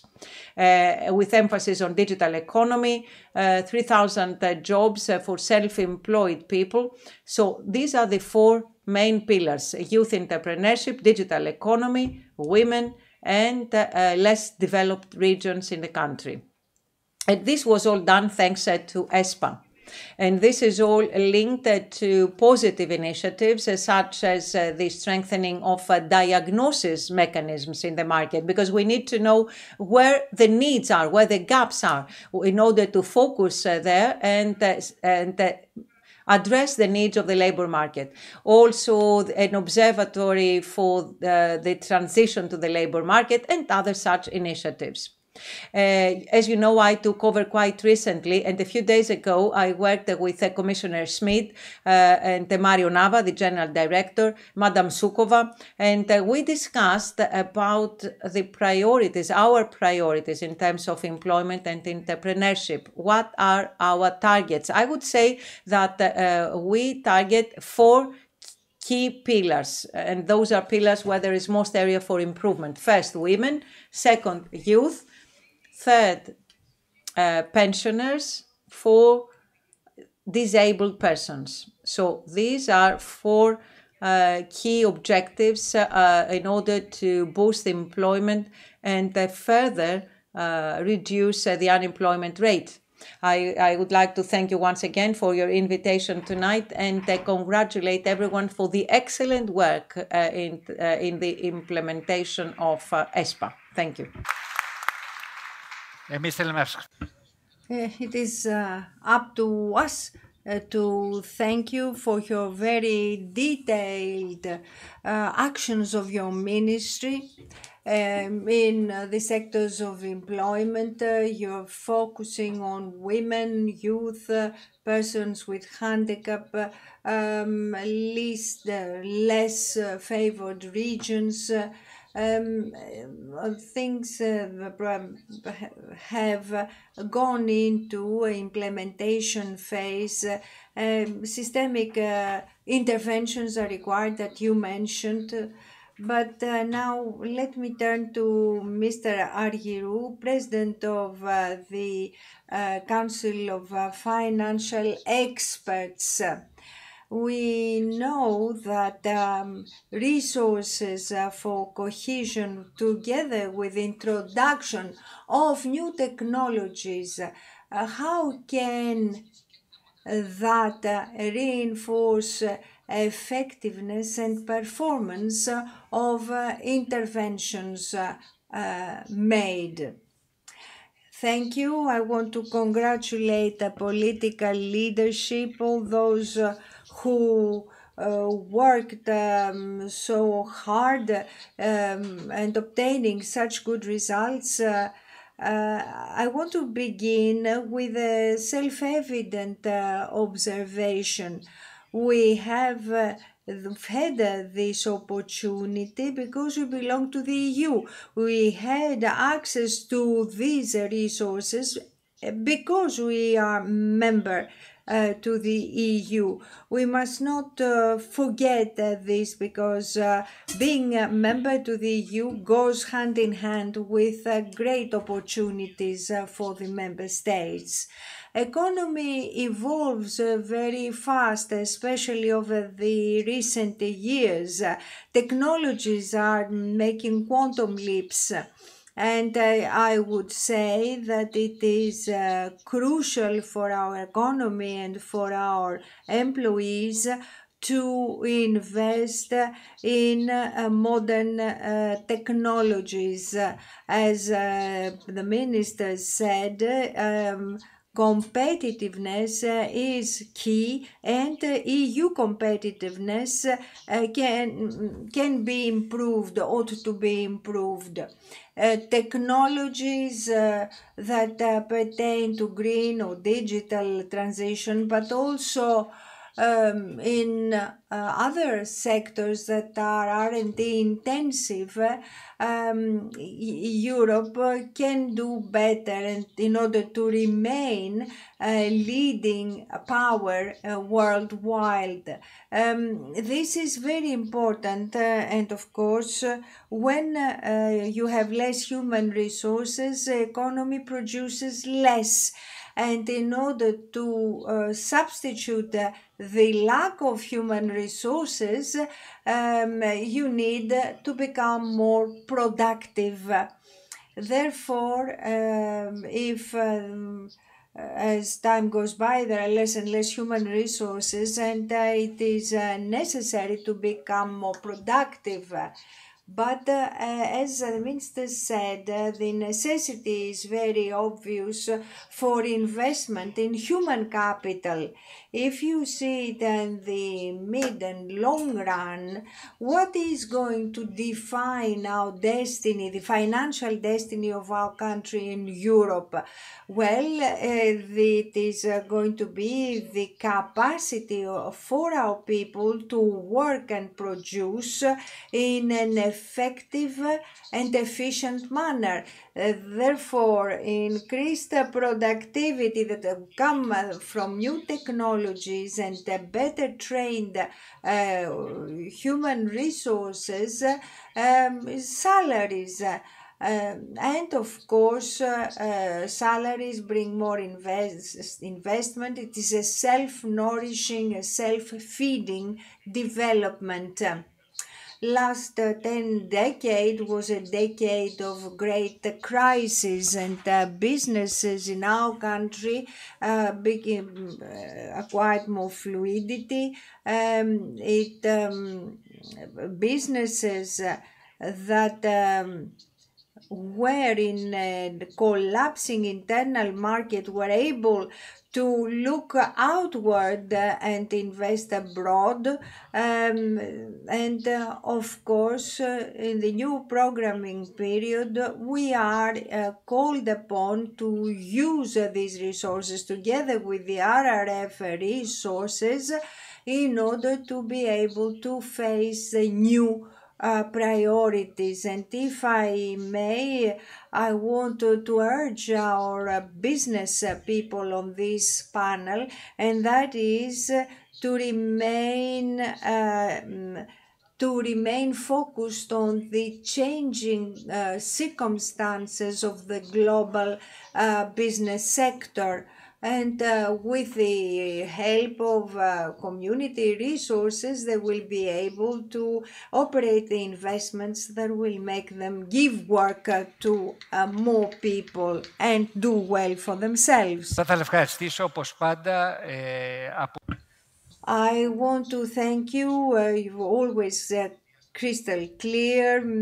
Competitiveness is not one thing only. It is increased productivity, investment in human capital, upskilling of people, introduction of new technologies. It's the only way for us to be competitive.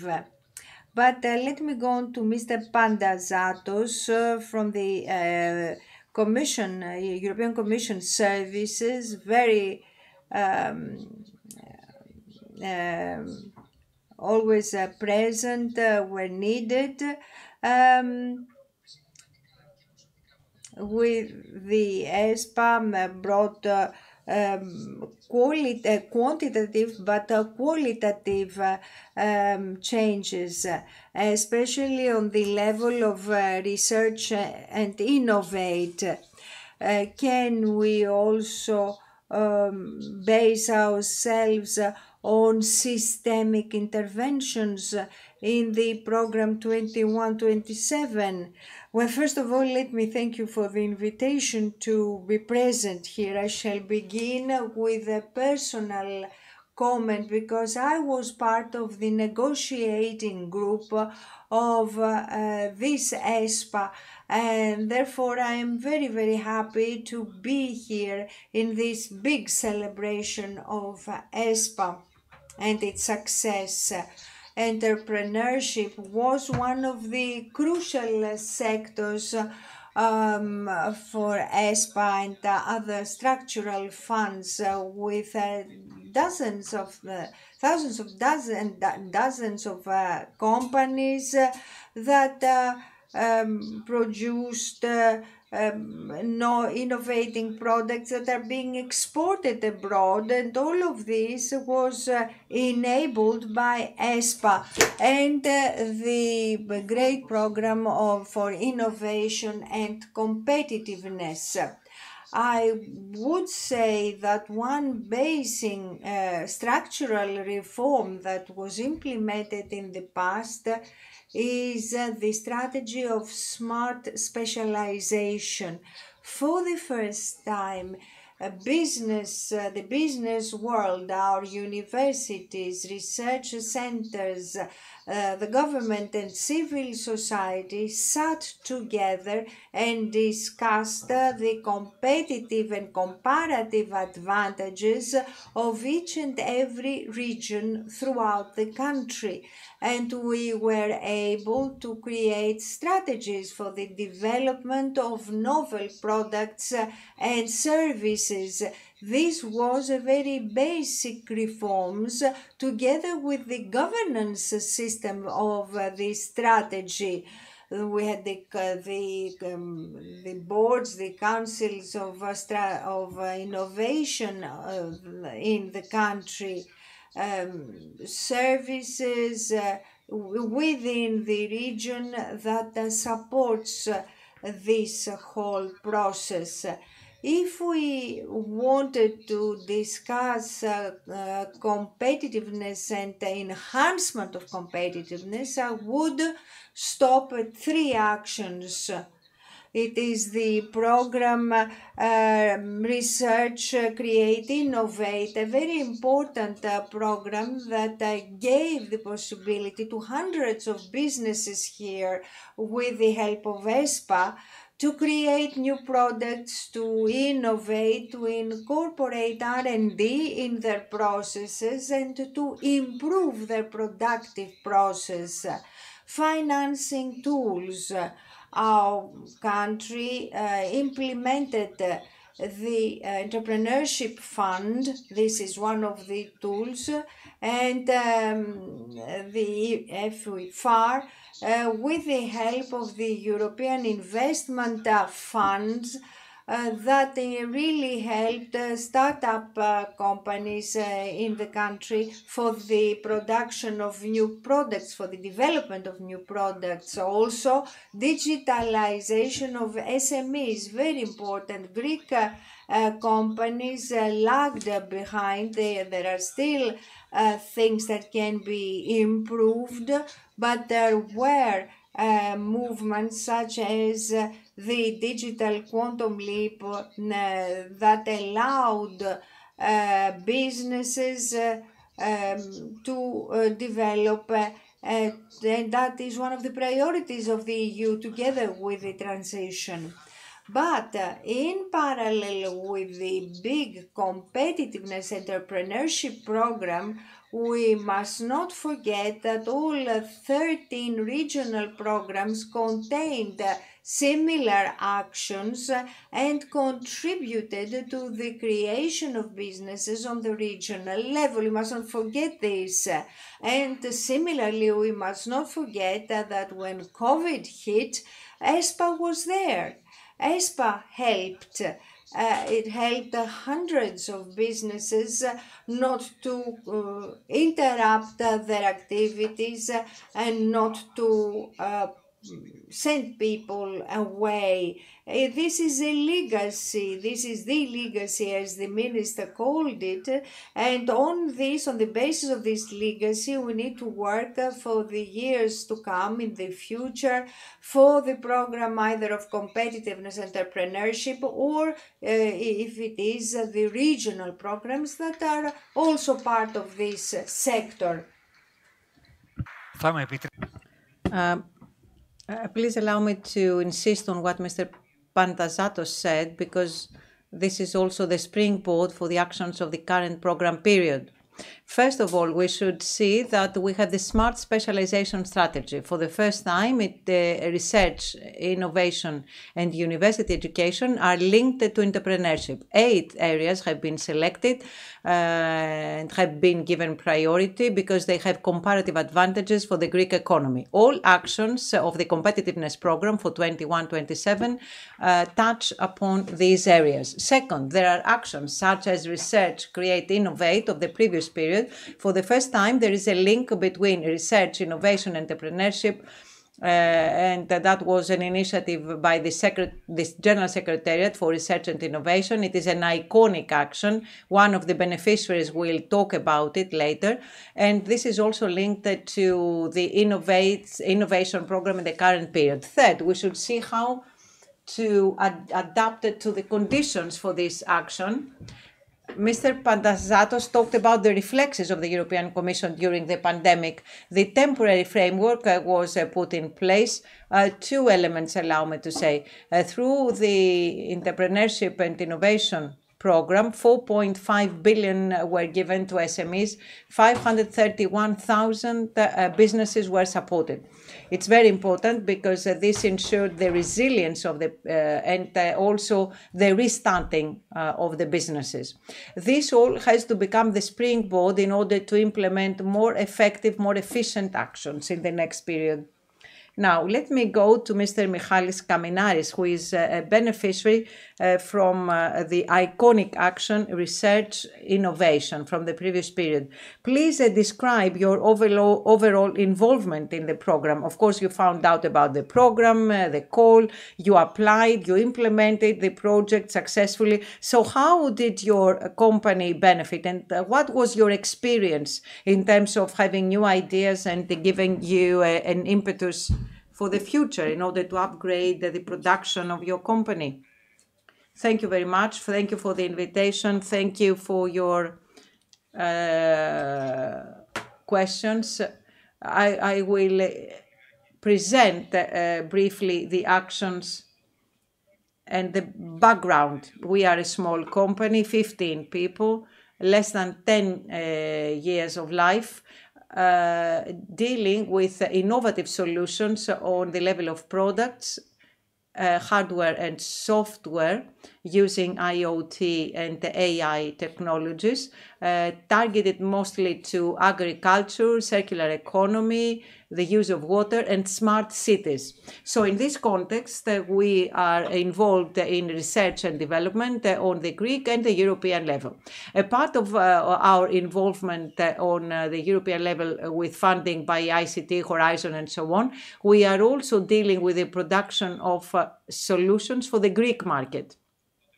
In this part, in the last period, since 2017-2018, we have drawn 1.5 million euro for research, create and innovate projects with 10 projects. One of those was a more iconic, let's say, flagship project, and this allowed our company to extend our activities in more sectors, to hire more staff, more qualified, more specialized staff, which then stayed with the company, and they gave us an added value because we continued developing solutions and products. And actually, we staffed a team which is on the front line of the efforts for research and development.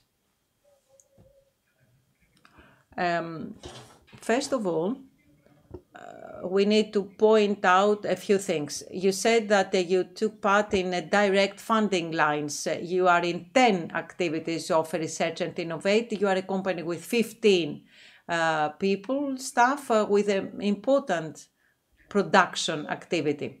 So based on the experience you got so far from these actions and based on the benefits you had drawn from your participation in those actions, what could your next steps be? Well, the benefit was, first of all, that we had a financial instrument to implement our ideas and put them in practice. But we were not interested in developing a tool that would remain on the shelf. We wanted to develop solutions that would be usable and would be able to offer some benefit to the end user. Now, in terms of other benefits that we gained, for example, networking, or the possibility to place our products better in the market. And other benefits were, as I said before, that we were able to staff our company to gain more human resources in order to continue our activities in different sectors. The initiative of the Secretary General, Mr. Skalkos, to focus the discussion on the beneficiaries of the previous program period was an amazing idea. Dear Dimitris, that was a fascinating idea, because I see Mr. Kaminaris here and I heard his description, and also seeing the future of the activities, the business of this company. Thank you, Mr. Kaminaris. Let me now come to Madame Pagouni. Last but not least, Mrs. Pagouni, you are a beneficiary in the Competitiveness Entrepreneurship Innovation Program, and the question will be the same.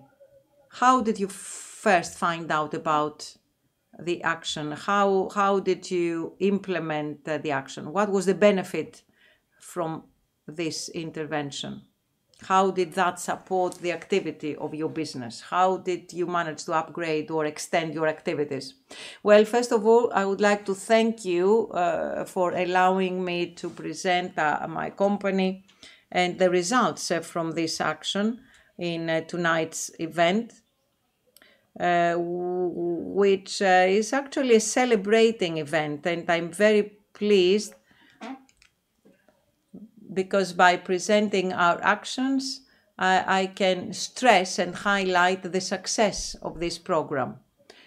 The entire program, EPANEC, this operational program, but also the REP actions that come under the bigger ESPA, are all actions that upgraded the Greek entrepreneurship and supported investment actions and initiatives taken by businesses all over Greece.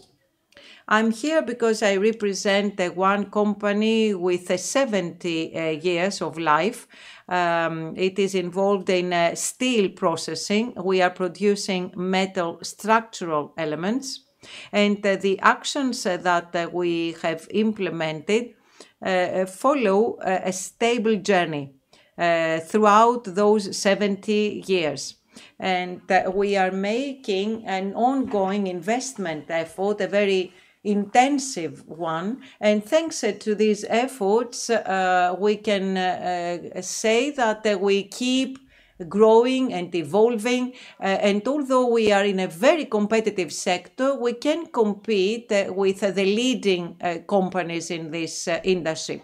The program we participated in through ESPA was a qualitative modernization, and this involved a set of actions that were supported, either in terms of producing innovative products,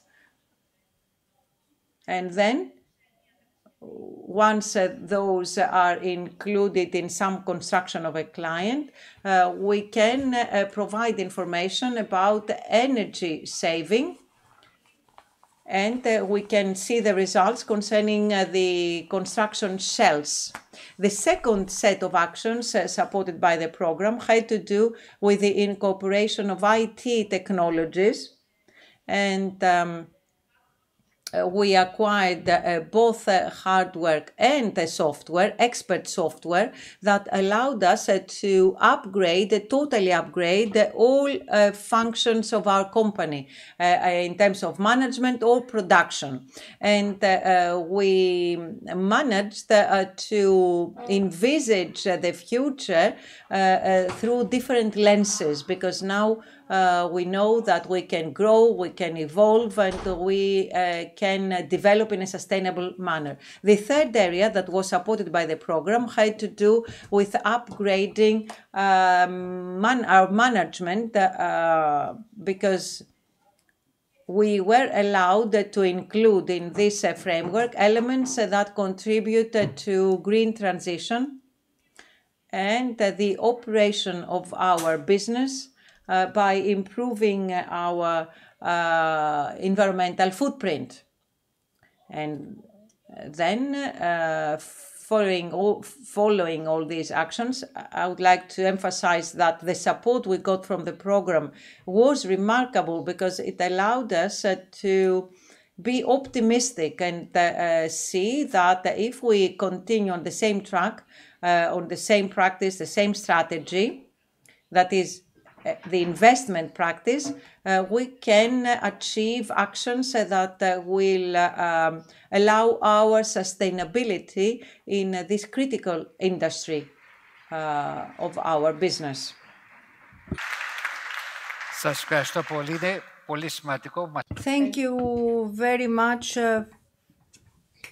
for having described all the steps that you went through for your financing, but also the added value that resulted from this whole process. All participants tried to actually place the subject on two levels: the macroeconomic one, contribution of the government and the EU Commission, and a micro level on the level of those that benefited from these actions. So I think we have a rather global idea of what happened. Mr. Argyru, true, the competitiveness is a complex, multifactorial issue. Mr. Pandazatos mentioned the actions, and we can really become the springboard for interventions. And Mrs.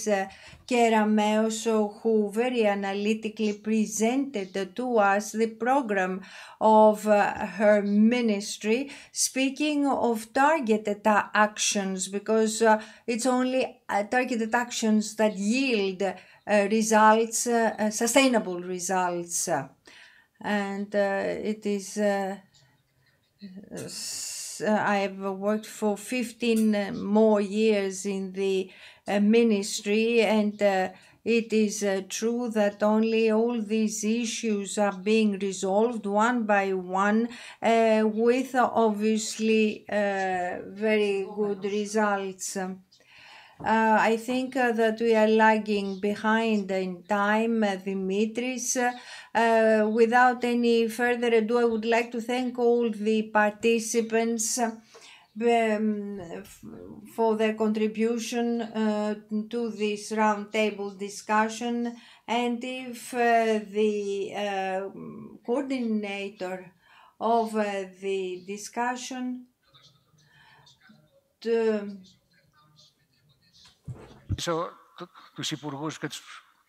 I would like to give the floor to Dimitris Skalkos and congratulate everybody for the organization of today's event, and let us go on with it.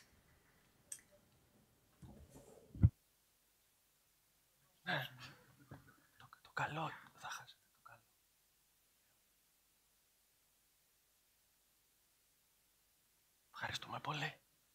Ευχαριστούμε πολύ. Γεια σας. Γεια σας. Ευχαριστούμε πολύ.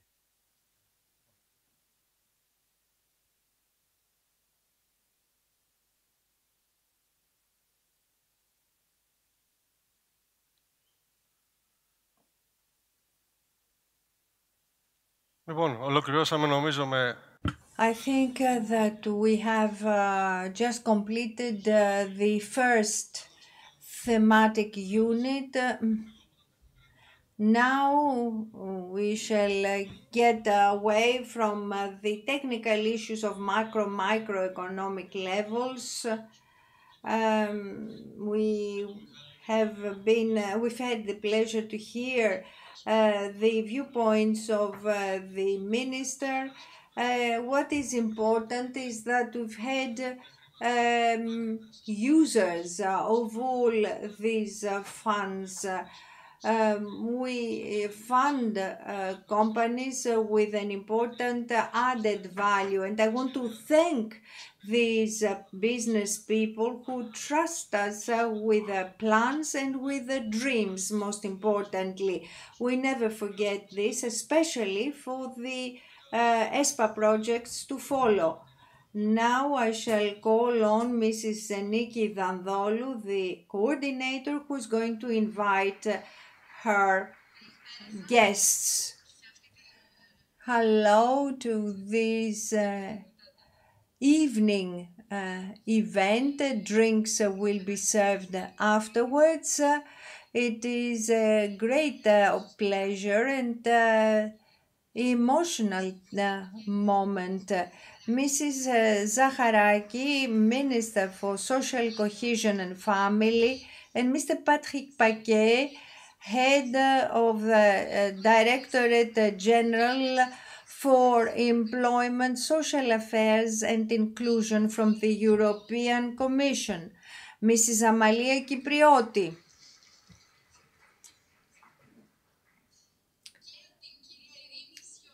and Mrs. Irini Sciozou.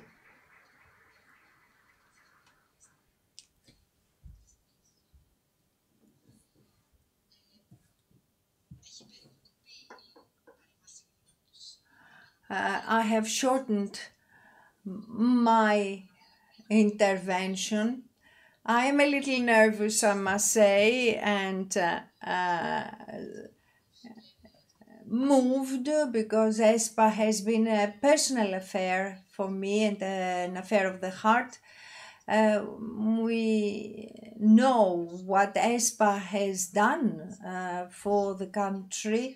It is important for this evaluation to say how this nexus of projects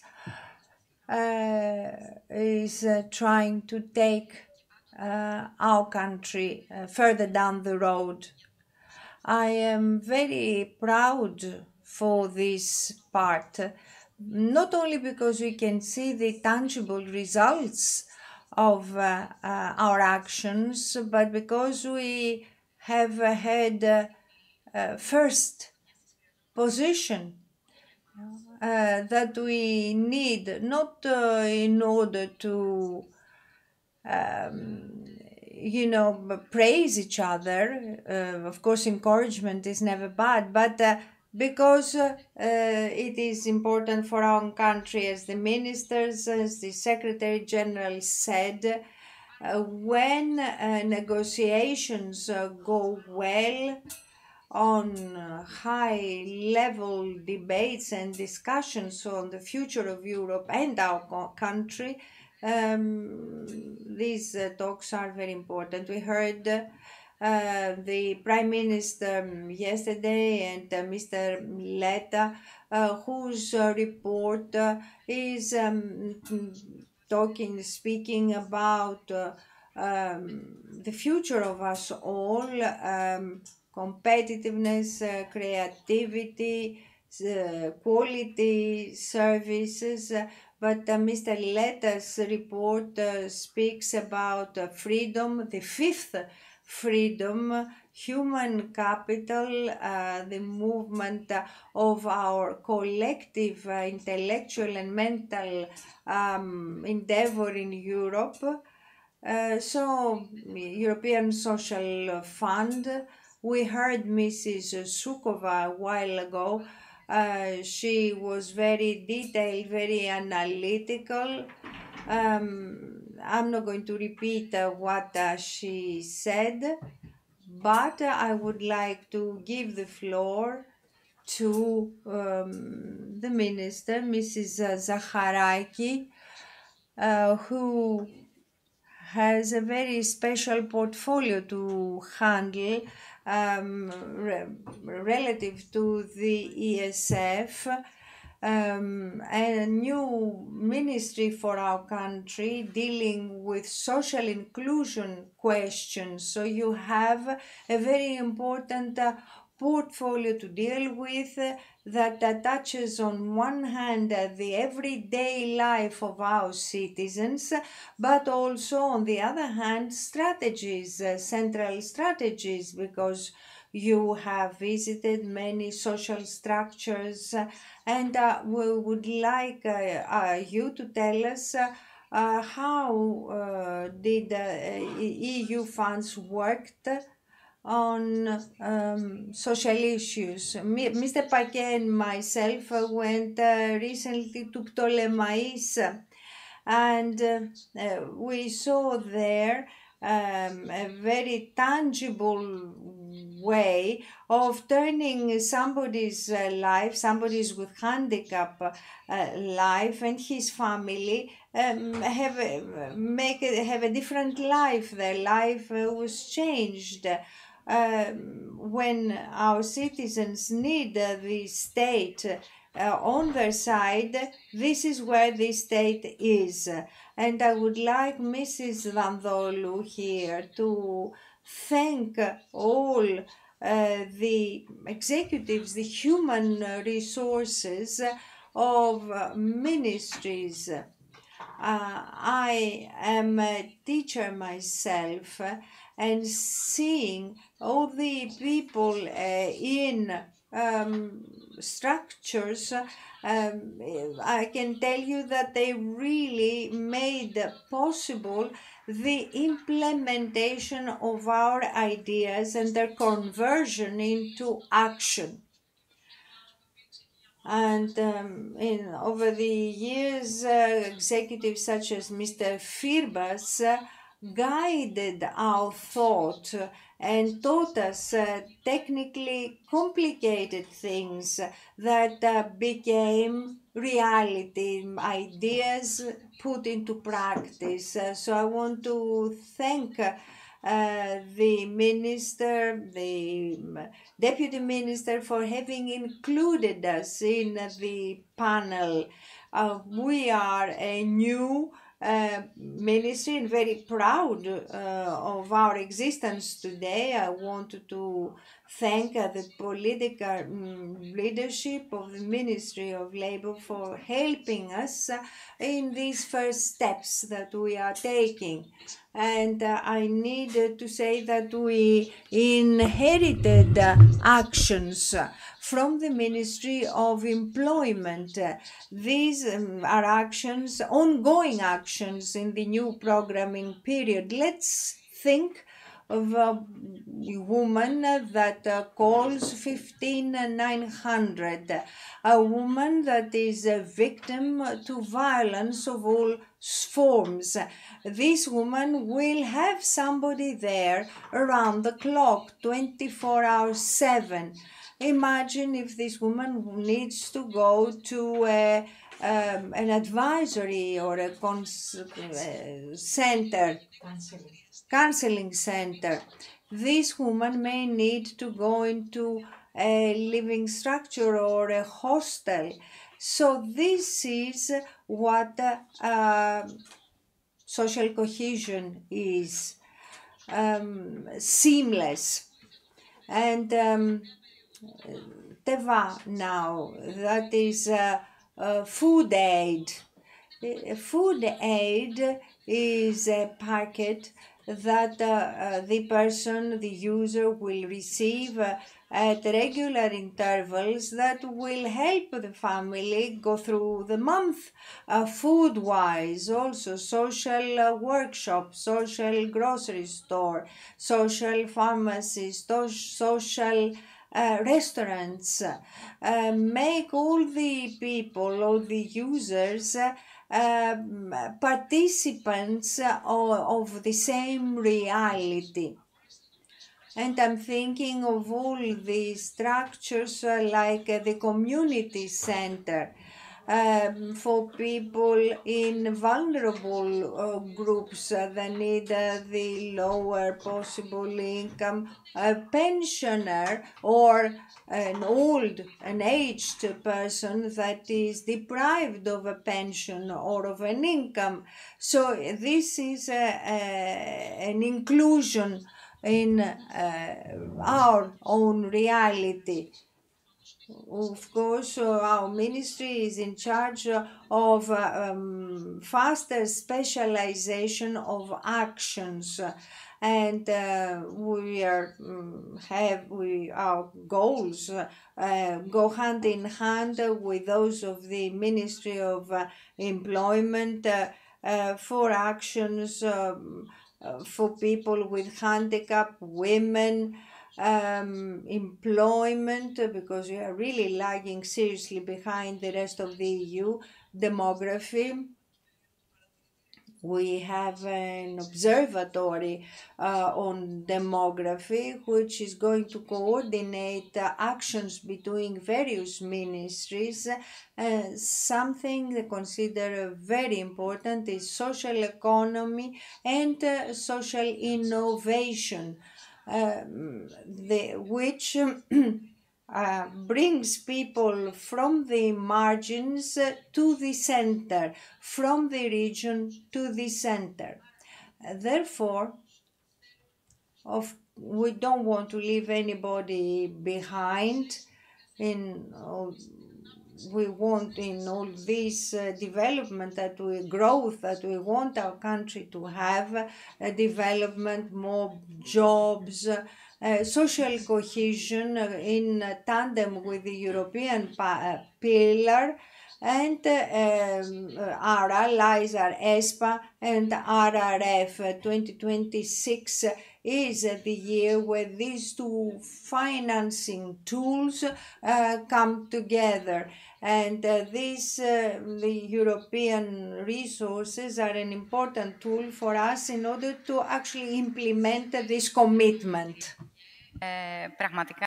Thank you, Minister. Indeed, this range of actions is impressive, and I'm sure that the next European Social Fund will do very well. And also for children, because there are too many aspects, and I omitted to talk about the children. The child guarantee aspect, how we can integrate our policies focusing on child protection from the more vulnerable up until enhancing their position. That will be also a key priority. Yes, of course, because there are also national objectives in line with the European objectives concerning policies for children, combined with the new national plan for the demographics. It's not that we have one favorite project, as Mr. Zervos and Mr. Skalkos said before. Necessarily we have to make a choice because all projects have a history, of course, to say.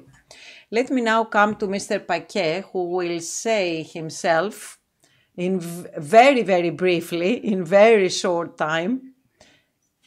Of course, we have worked together throughout this period, and we thank you, and we thank the entire DG and all staff from DG Employment on all levels. We also work together with you on a daily basis in terms of administration and also in terms of the substance of the policies. You do know the contribution of the European Social Fund for our country in general. You have seen the developments with your own eyes in the field of education. Mrs. Kerameos is not here, but because she used to be a minister, but we had innovations in education with skill labs, with many activities in our universities, the state universities of the country. You saw the developments in employment, where, as we heard before, the EU resources in order to reduce unemployment. And that was done very drastically. And as the ministers said, we have not resolved all our problems, but we reduced unemployment at an astonishing rate, of course, in cooperation with the Public Employment Service. And then we had also health interventions, and we had also financing EU resources from the ESF and React EU. To open a parenthesis here, most of us know, but the ESPA grew up during that period. The denominator was increased without getting an extension, even in the middle of the pandemic, which was good, of course, because we could get more funds. But do not forget the struggle for the ESPA authorities and for the entities that had to implement the actions in the same period where the initial target had a lower budget. So what is the overall assessment from the European Commission? What is the overall assessment of this broad portfolio of actions? How did you see the evolution, and what would you advise us for the future? Thank you, Nikki. Thank you very much for organizing today's event at the closure of the programs. This is closing also a series of events that we had in the regions, and it's good to have many regional governors with us tonight, because we visited them. We were doing similar panels a few days ago in Kalamata, a longer time ago in Lake Plastira. Also my colleagues, my director, Barbara Kaufmann, was in Egina for a similar event. And therefore, I think this is really what it is about, is also to bring these results very tangible to a wider audience. So I will try to contribute at least to that.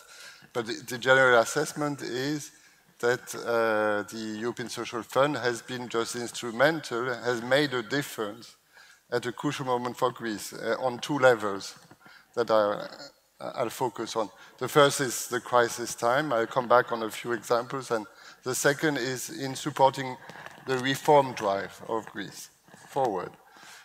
On the crisis, we had many examples mentioned, but I would like to just also come back. First of all, at the outset of this program, there was a strategic choice to front-load employment support measures when the program started in 2014, because as a response to where we were at that time. And at that time started also the whole work of refocusing the public employment service. And there were many levels of reforms taking place. But that was very important, actually, as a signal at the very heart of the crisis. But then, indeed, during the COVID crisis, again, we used all the tools possible. We mentioned the health part, which was hugely important. We can also mention the eminent role of all the counseling centers for women, because there were a frontline service to many calls during that time, as we know. We can mention what was done in the Ministry of Education to use the European Social Fund to help students, pupils, be able to follow classes despite the lockdowns. All this we saw, and I would say what was the most remarkable for me in that time was that all our structures, many structures we have, remained open and delivered their service, including the food deliveries of Teva. But more profoundly, the European Social Fund has supported the reforms across the different sectors we were talking about. There has been a tremendous change in how to deliver vocational education and training. And we will hear from you, your testimony. The 35,000 apprenticeships that were supported by the European Social Fund have made themselves a difference.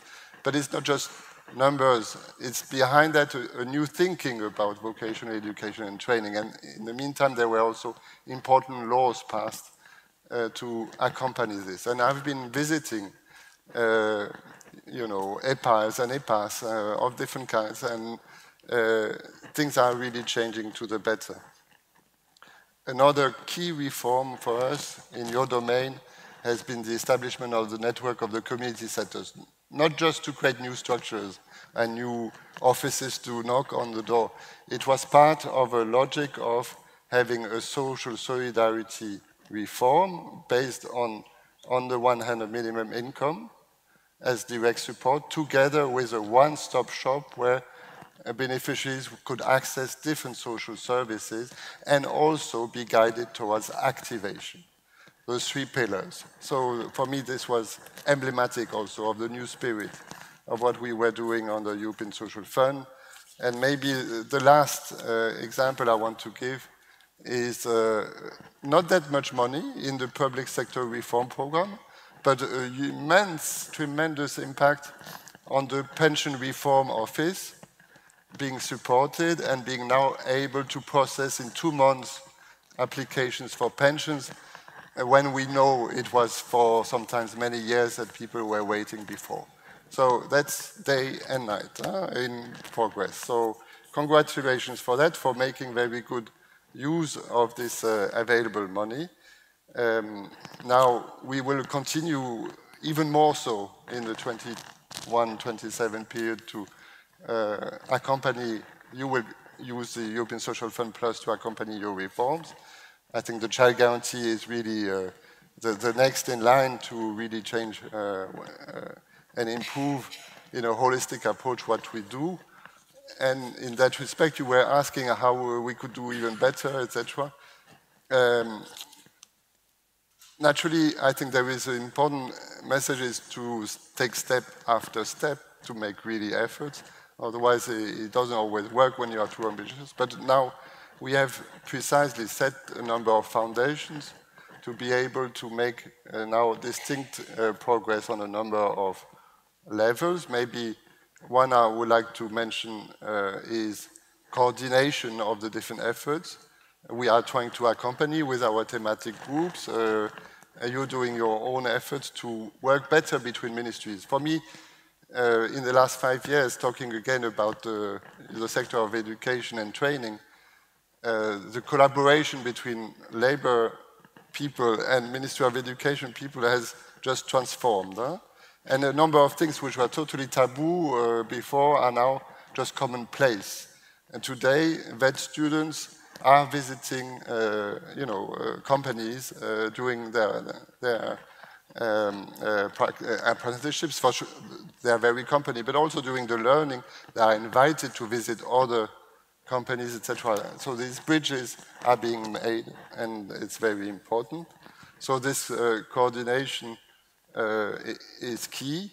It could be also further done across programs just to better plan strategically things. For instance, if we need now to raise to the level of 40% of adult learning a year, this will require more than the doubling of the effort, but also making the best use of the different sort of programs we have in this area. The holistic approach. Maybe the second thing I would advise is to work even more with the regional, the local level, the social partners and civil society. It's being done here or there. Whenever it's done, it brings a lot of fruits. To do this even more. Yes, I think that would be my main advices at this point in our discussion. Thank you for your attention again and for inviting me.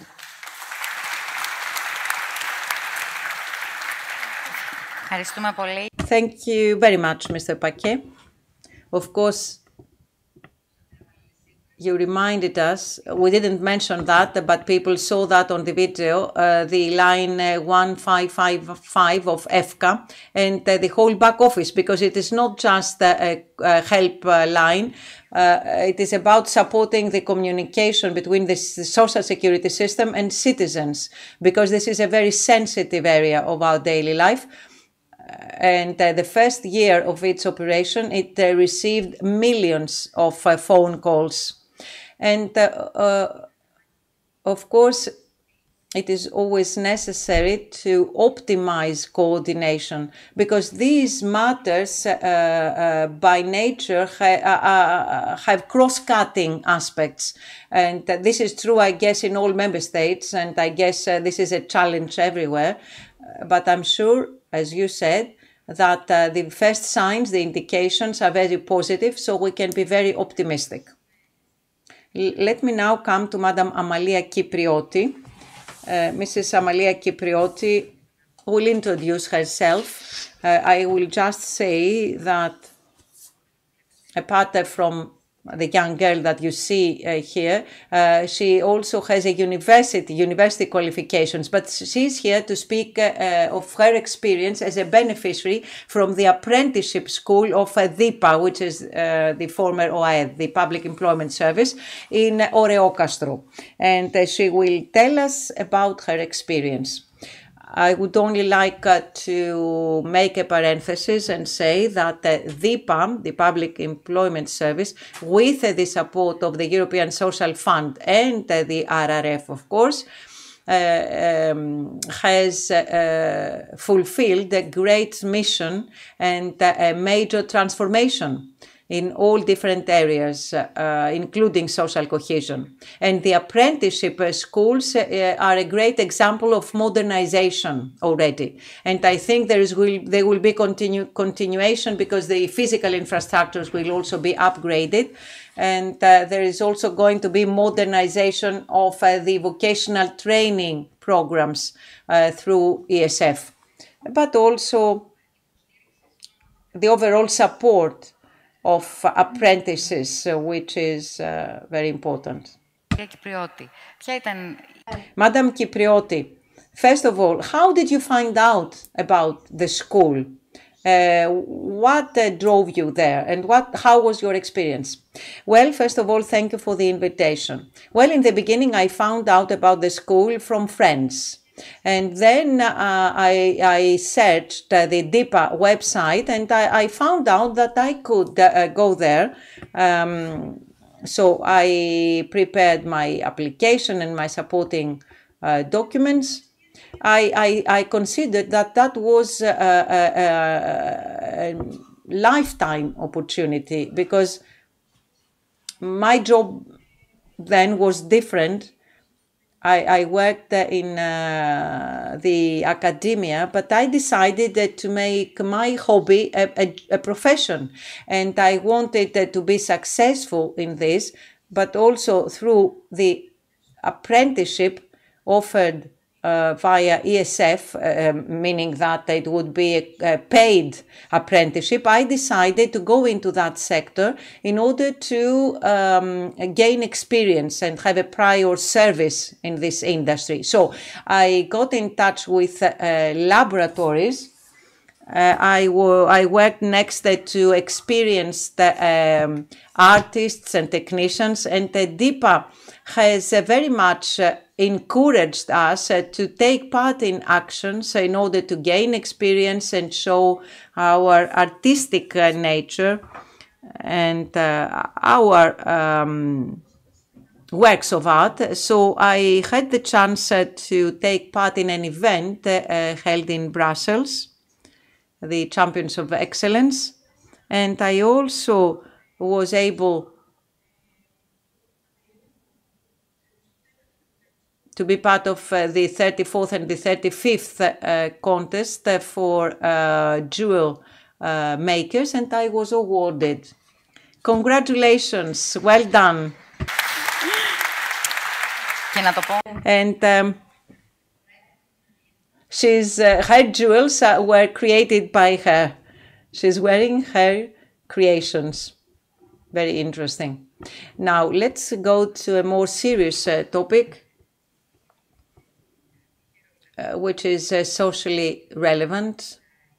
Mr. Paquet said that about the pandemic. Madame Siozu is a legal support consultant for the structures under the Ministry for Social Cohesion and Family, but some of those are under the local authorities. So there's a whole network of structures for women victims of violence. Madame Siozu, your experience from this work and also the support from the European Union. How does this help you to learn or have more access to tools and know-how so that you can better advise and help women in such a difficult position? Can you describe the framework of your operation and your experience? Well, first, thank you for the invitation. It is always a pleasure for me to present the network, which did not exist 15 years ago or 10 years ago. This is a very topical, very relevant matter, but this is not only a contemporary problem of the Greek society. This is a chronic problem of the Greek society. And since you asked, it was with the assistance of the EU that we managed to develop a network of structures in order to address a pathogeny that is evidenced from the news every day. So the network now involves 44 counseling centers all over Greece, 19 accommodation centers, a helpline and a website. Women SOS is the website, which provides information to women who are interested. Now, our experience from this network that was developed gradually is the following. This has given us the chance to learn, to be trained, to employ staff of certain qualifications, because there is a social support expert, social worker, psychologist, law expert, employment counselors. Those are all in the structures. There is also accommodation places for women if they wish to stay there, because the operation of those accommodation places is not the purpose is not to keep women protected throughout their life. The purpose is just to help them get out of a tough situation so that they can get empowered and then go back to society with self-confidence. And then we have a 15900. Speaking of numbers, this is a helpline. And speaking of numbers, let me give you some numbers, because these numbers reflect real people. So 15900, ever since its start, has received more than 18,000 calls. Women in counseling centers were around 40,000. And thousands were also hosted in the accommodation facilities. So this is a real social problem. And the network helps us not address the problem, but realize the existence of the problem. We cannot eliminate violence, but we are there to support any woman who believes she needs an open door. So women can reach out to us for a first round, then a second round, and then if they decide themselves that they feel strong, they can take their own social steps or legal steps and get out of any situation that makes them suffer. And of course, this all could not happen without ESPA and without the good collaboration with the region, the managing authority, and all this red tape, which, though, is essential for the provision of social work.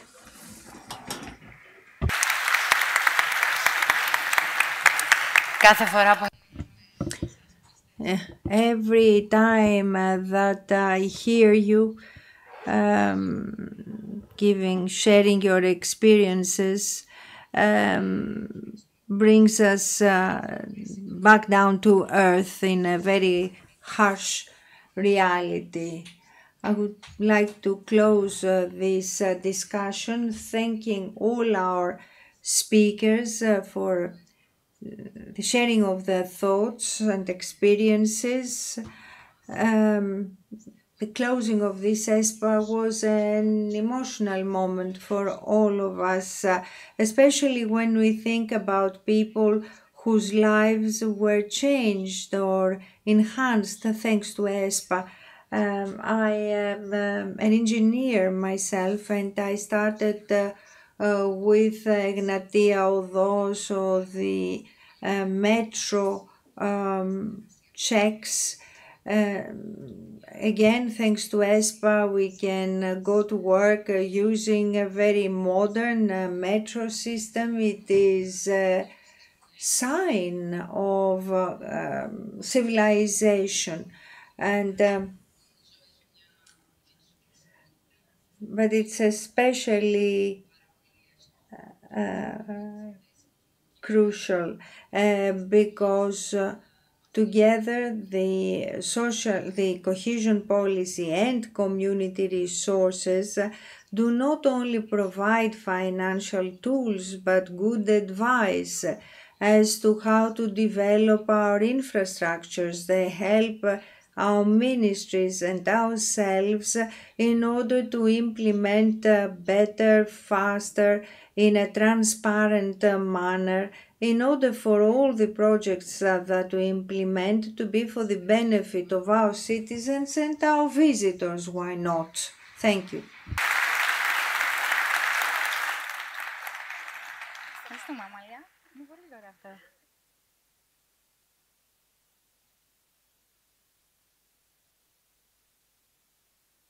Ναι.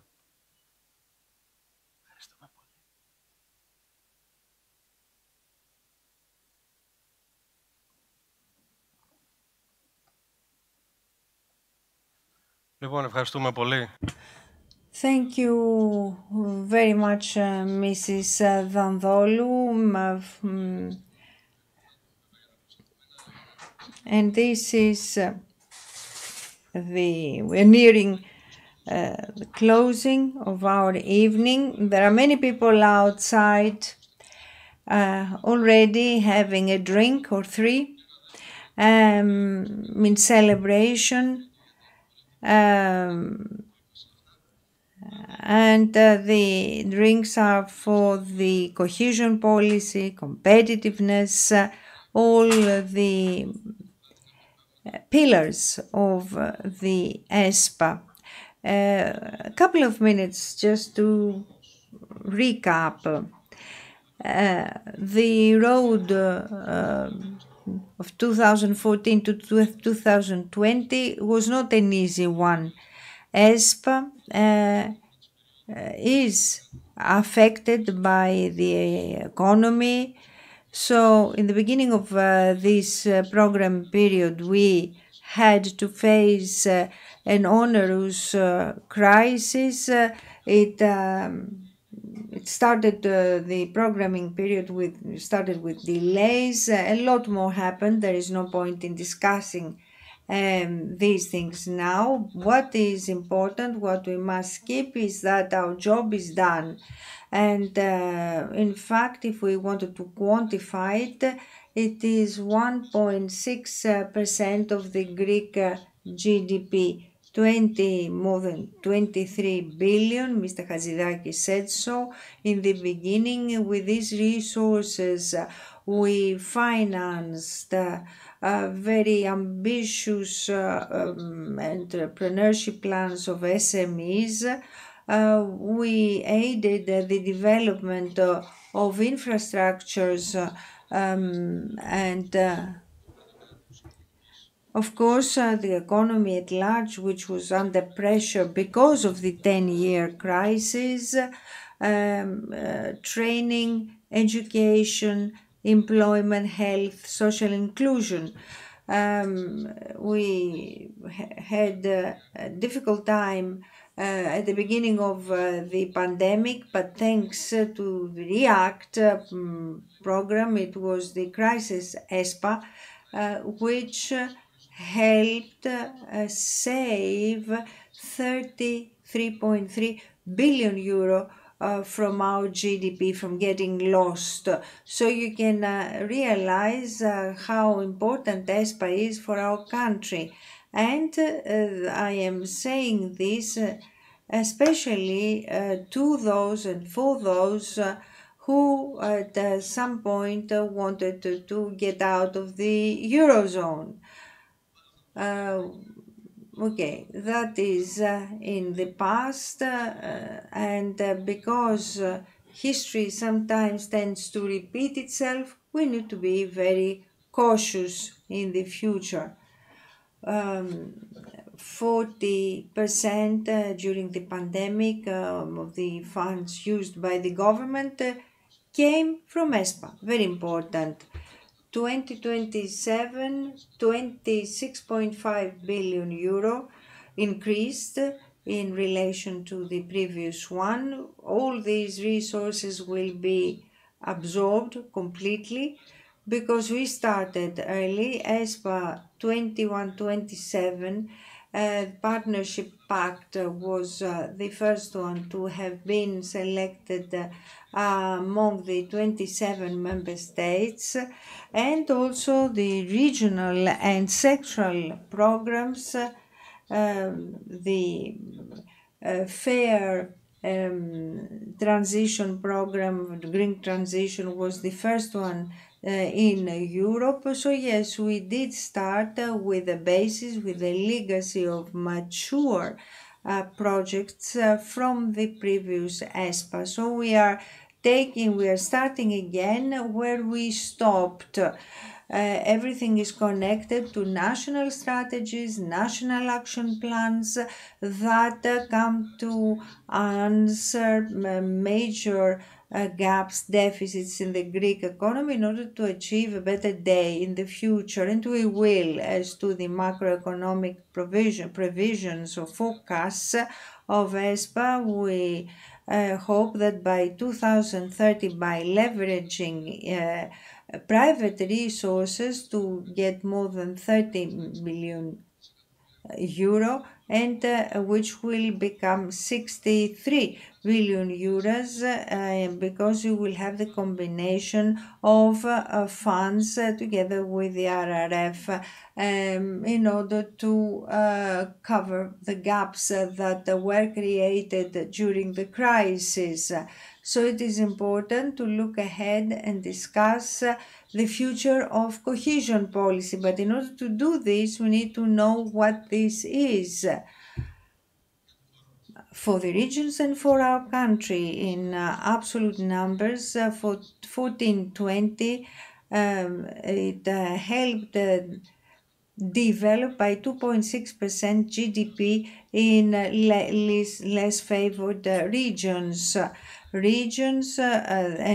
indirectly, the more developed regions are also aided. As for Greece, it has benefited from cohesion funds. Greece is a different country today. If it is a different country, it owes it to cohesion funds. In fact, more than 66 billion came to real economy from community EU funds. But cohesion policy in the form of structural funds, it is also thanks to this that economies lagging behind were able to keep up with the more developed economies. And as Mrs. Christophidou reminded us, Jacques Delors said that competitiveness and development must go hand in hand with cohesion policies, because everybody needs to have equal opportunities in the common market. Cohesion policy in Greece go hand in hand, but it is not only the financial benefits of our country from this cohesion policy, but political benefits as well. It is the anchorage of our country in European institutions and a token of solidarity that prevails among our member states. especially in view of the harsh reality opening up ahead of us. The recent elections results must not make us complacent, on the contrary, but when we know what the risk ahead is, we can take the appropriate measures. So when we see the results of elections, these ones and previous ones, on European level, for those who study election results will see that there is a correlation between Euroscepticist and right-wing parties with zero or very low development rates.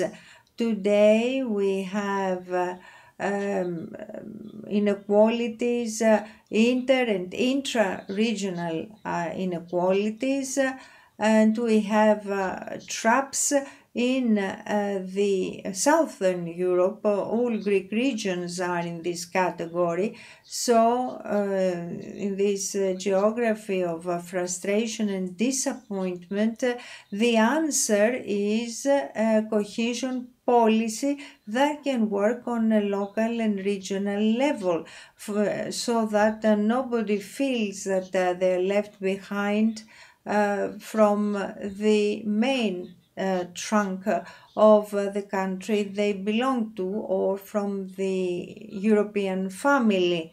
In reality, there cannot be a united Europe without cohesion policy. The dialogue has started.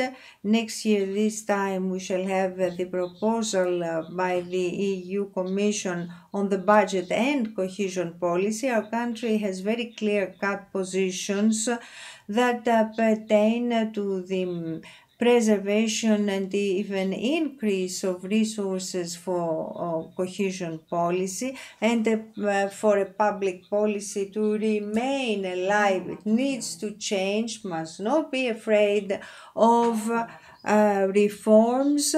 Reforms need the rates need to go up for cohesion policy. We need to increase special investments. All of these are subjects, issues on the table. I won't take up any more of your time. I want to just thank all those involved in the successful completion of the 2014-2020 ESPA. Starting with the leaders, political leaders, Adonis Georgiadis, Mr. Tsakiris, Mr. Hatzidakis, and the Deputy Minister, Mr. Papathanasis. Thanks are extended to the regional authorities, local authorities, all agencies and bodies that have contributed. Our Secretaries General, Niki and Yorgos, they were called to shoulder a very heavy weight on their shoulders. They managed perfectly. I could not dream of having better people around me than these two, and a couple of good words for the people in my office. But I shall stop here. Και προφανώς τα στελέχη των ειδικών υπηρεσιών του ΕΣΠΑ. It was said before by Mrs. Sofia Zacharaki that the ESPA has executives that are extremely professional and with a sense of self-sacrifice. As Mr. Firbas said, ESPA is its people. With these thoughts, I shall stop here. I want to thank for the excellent organization tonight. Everything went perfectly well. Thank you for being present here, and we'll meet you outside for a drink.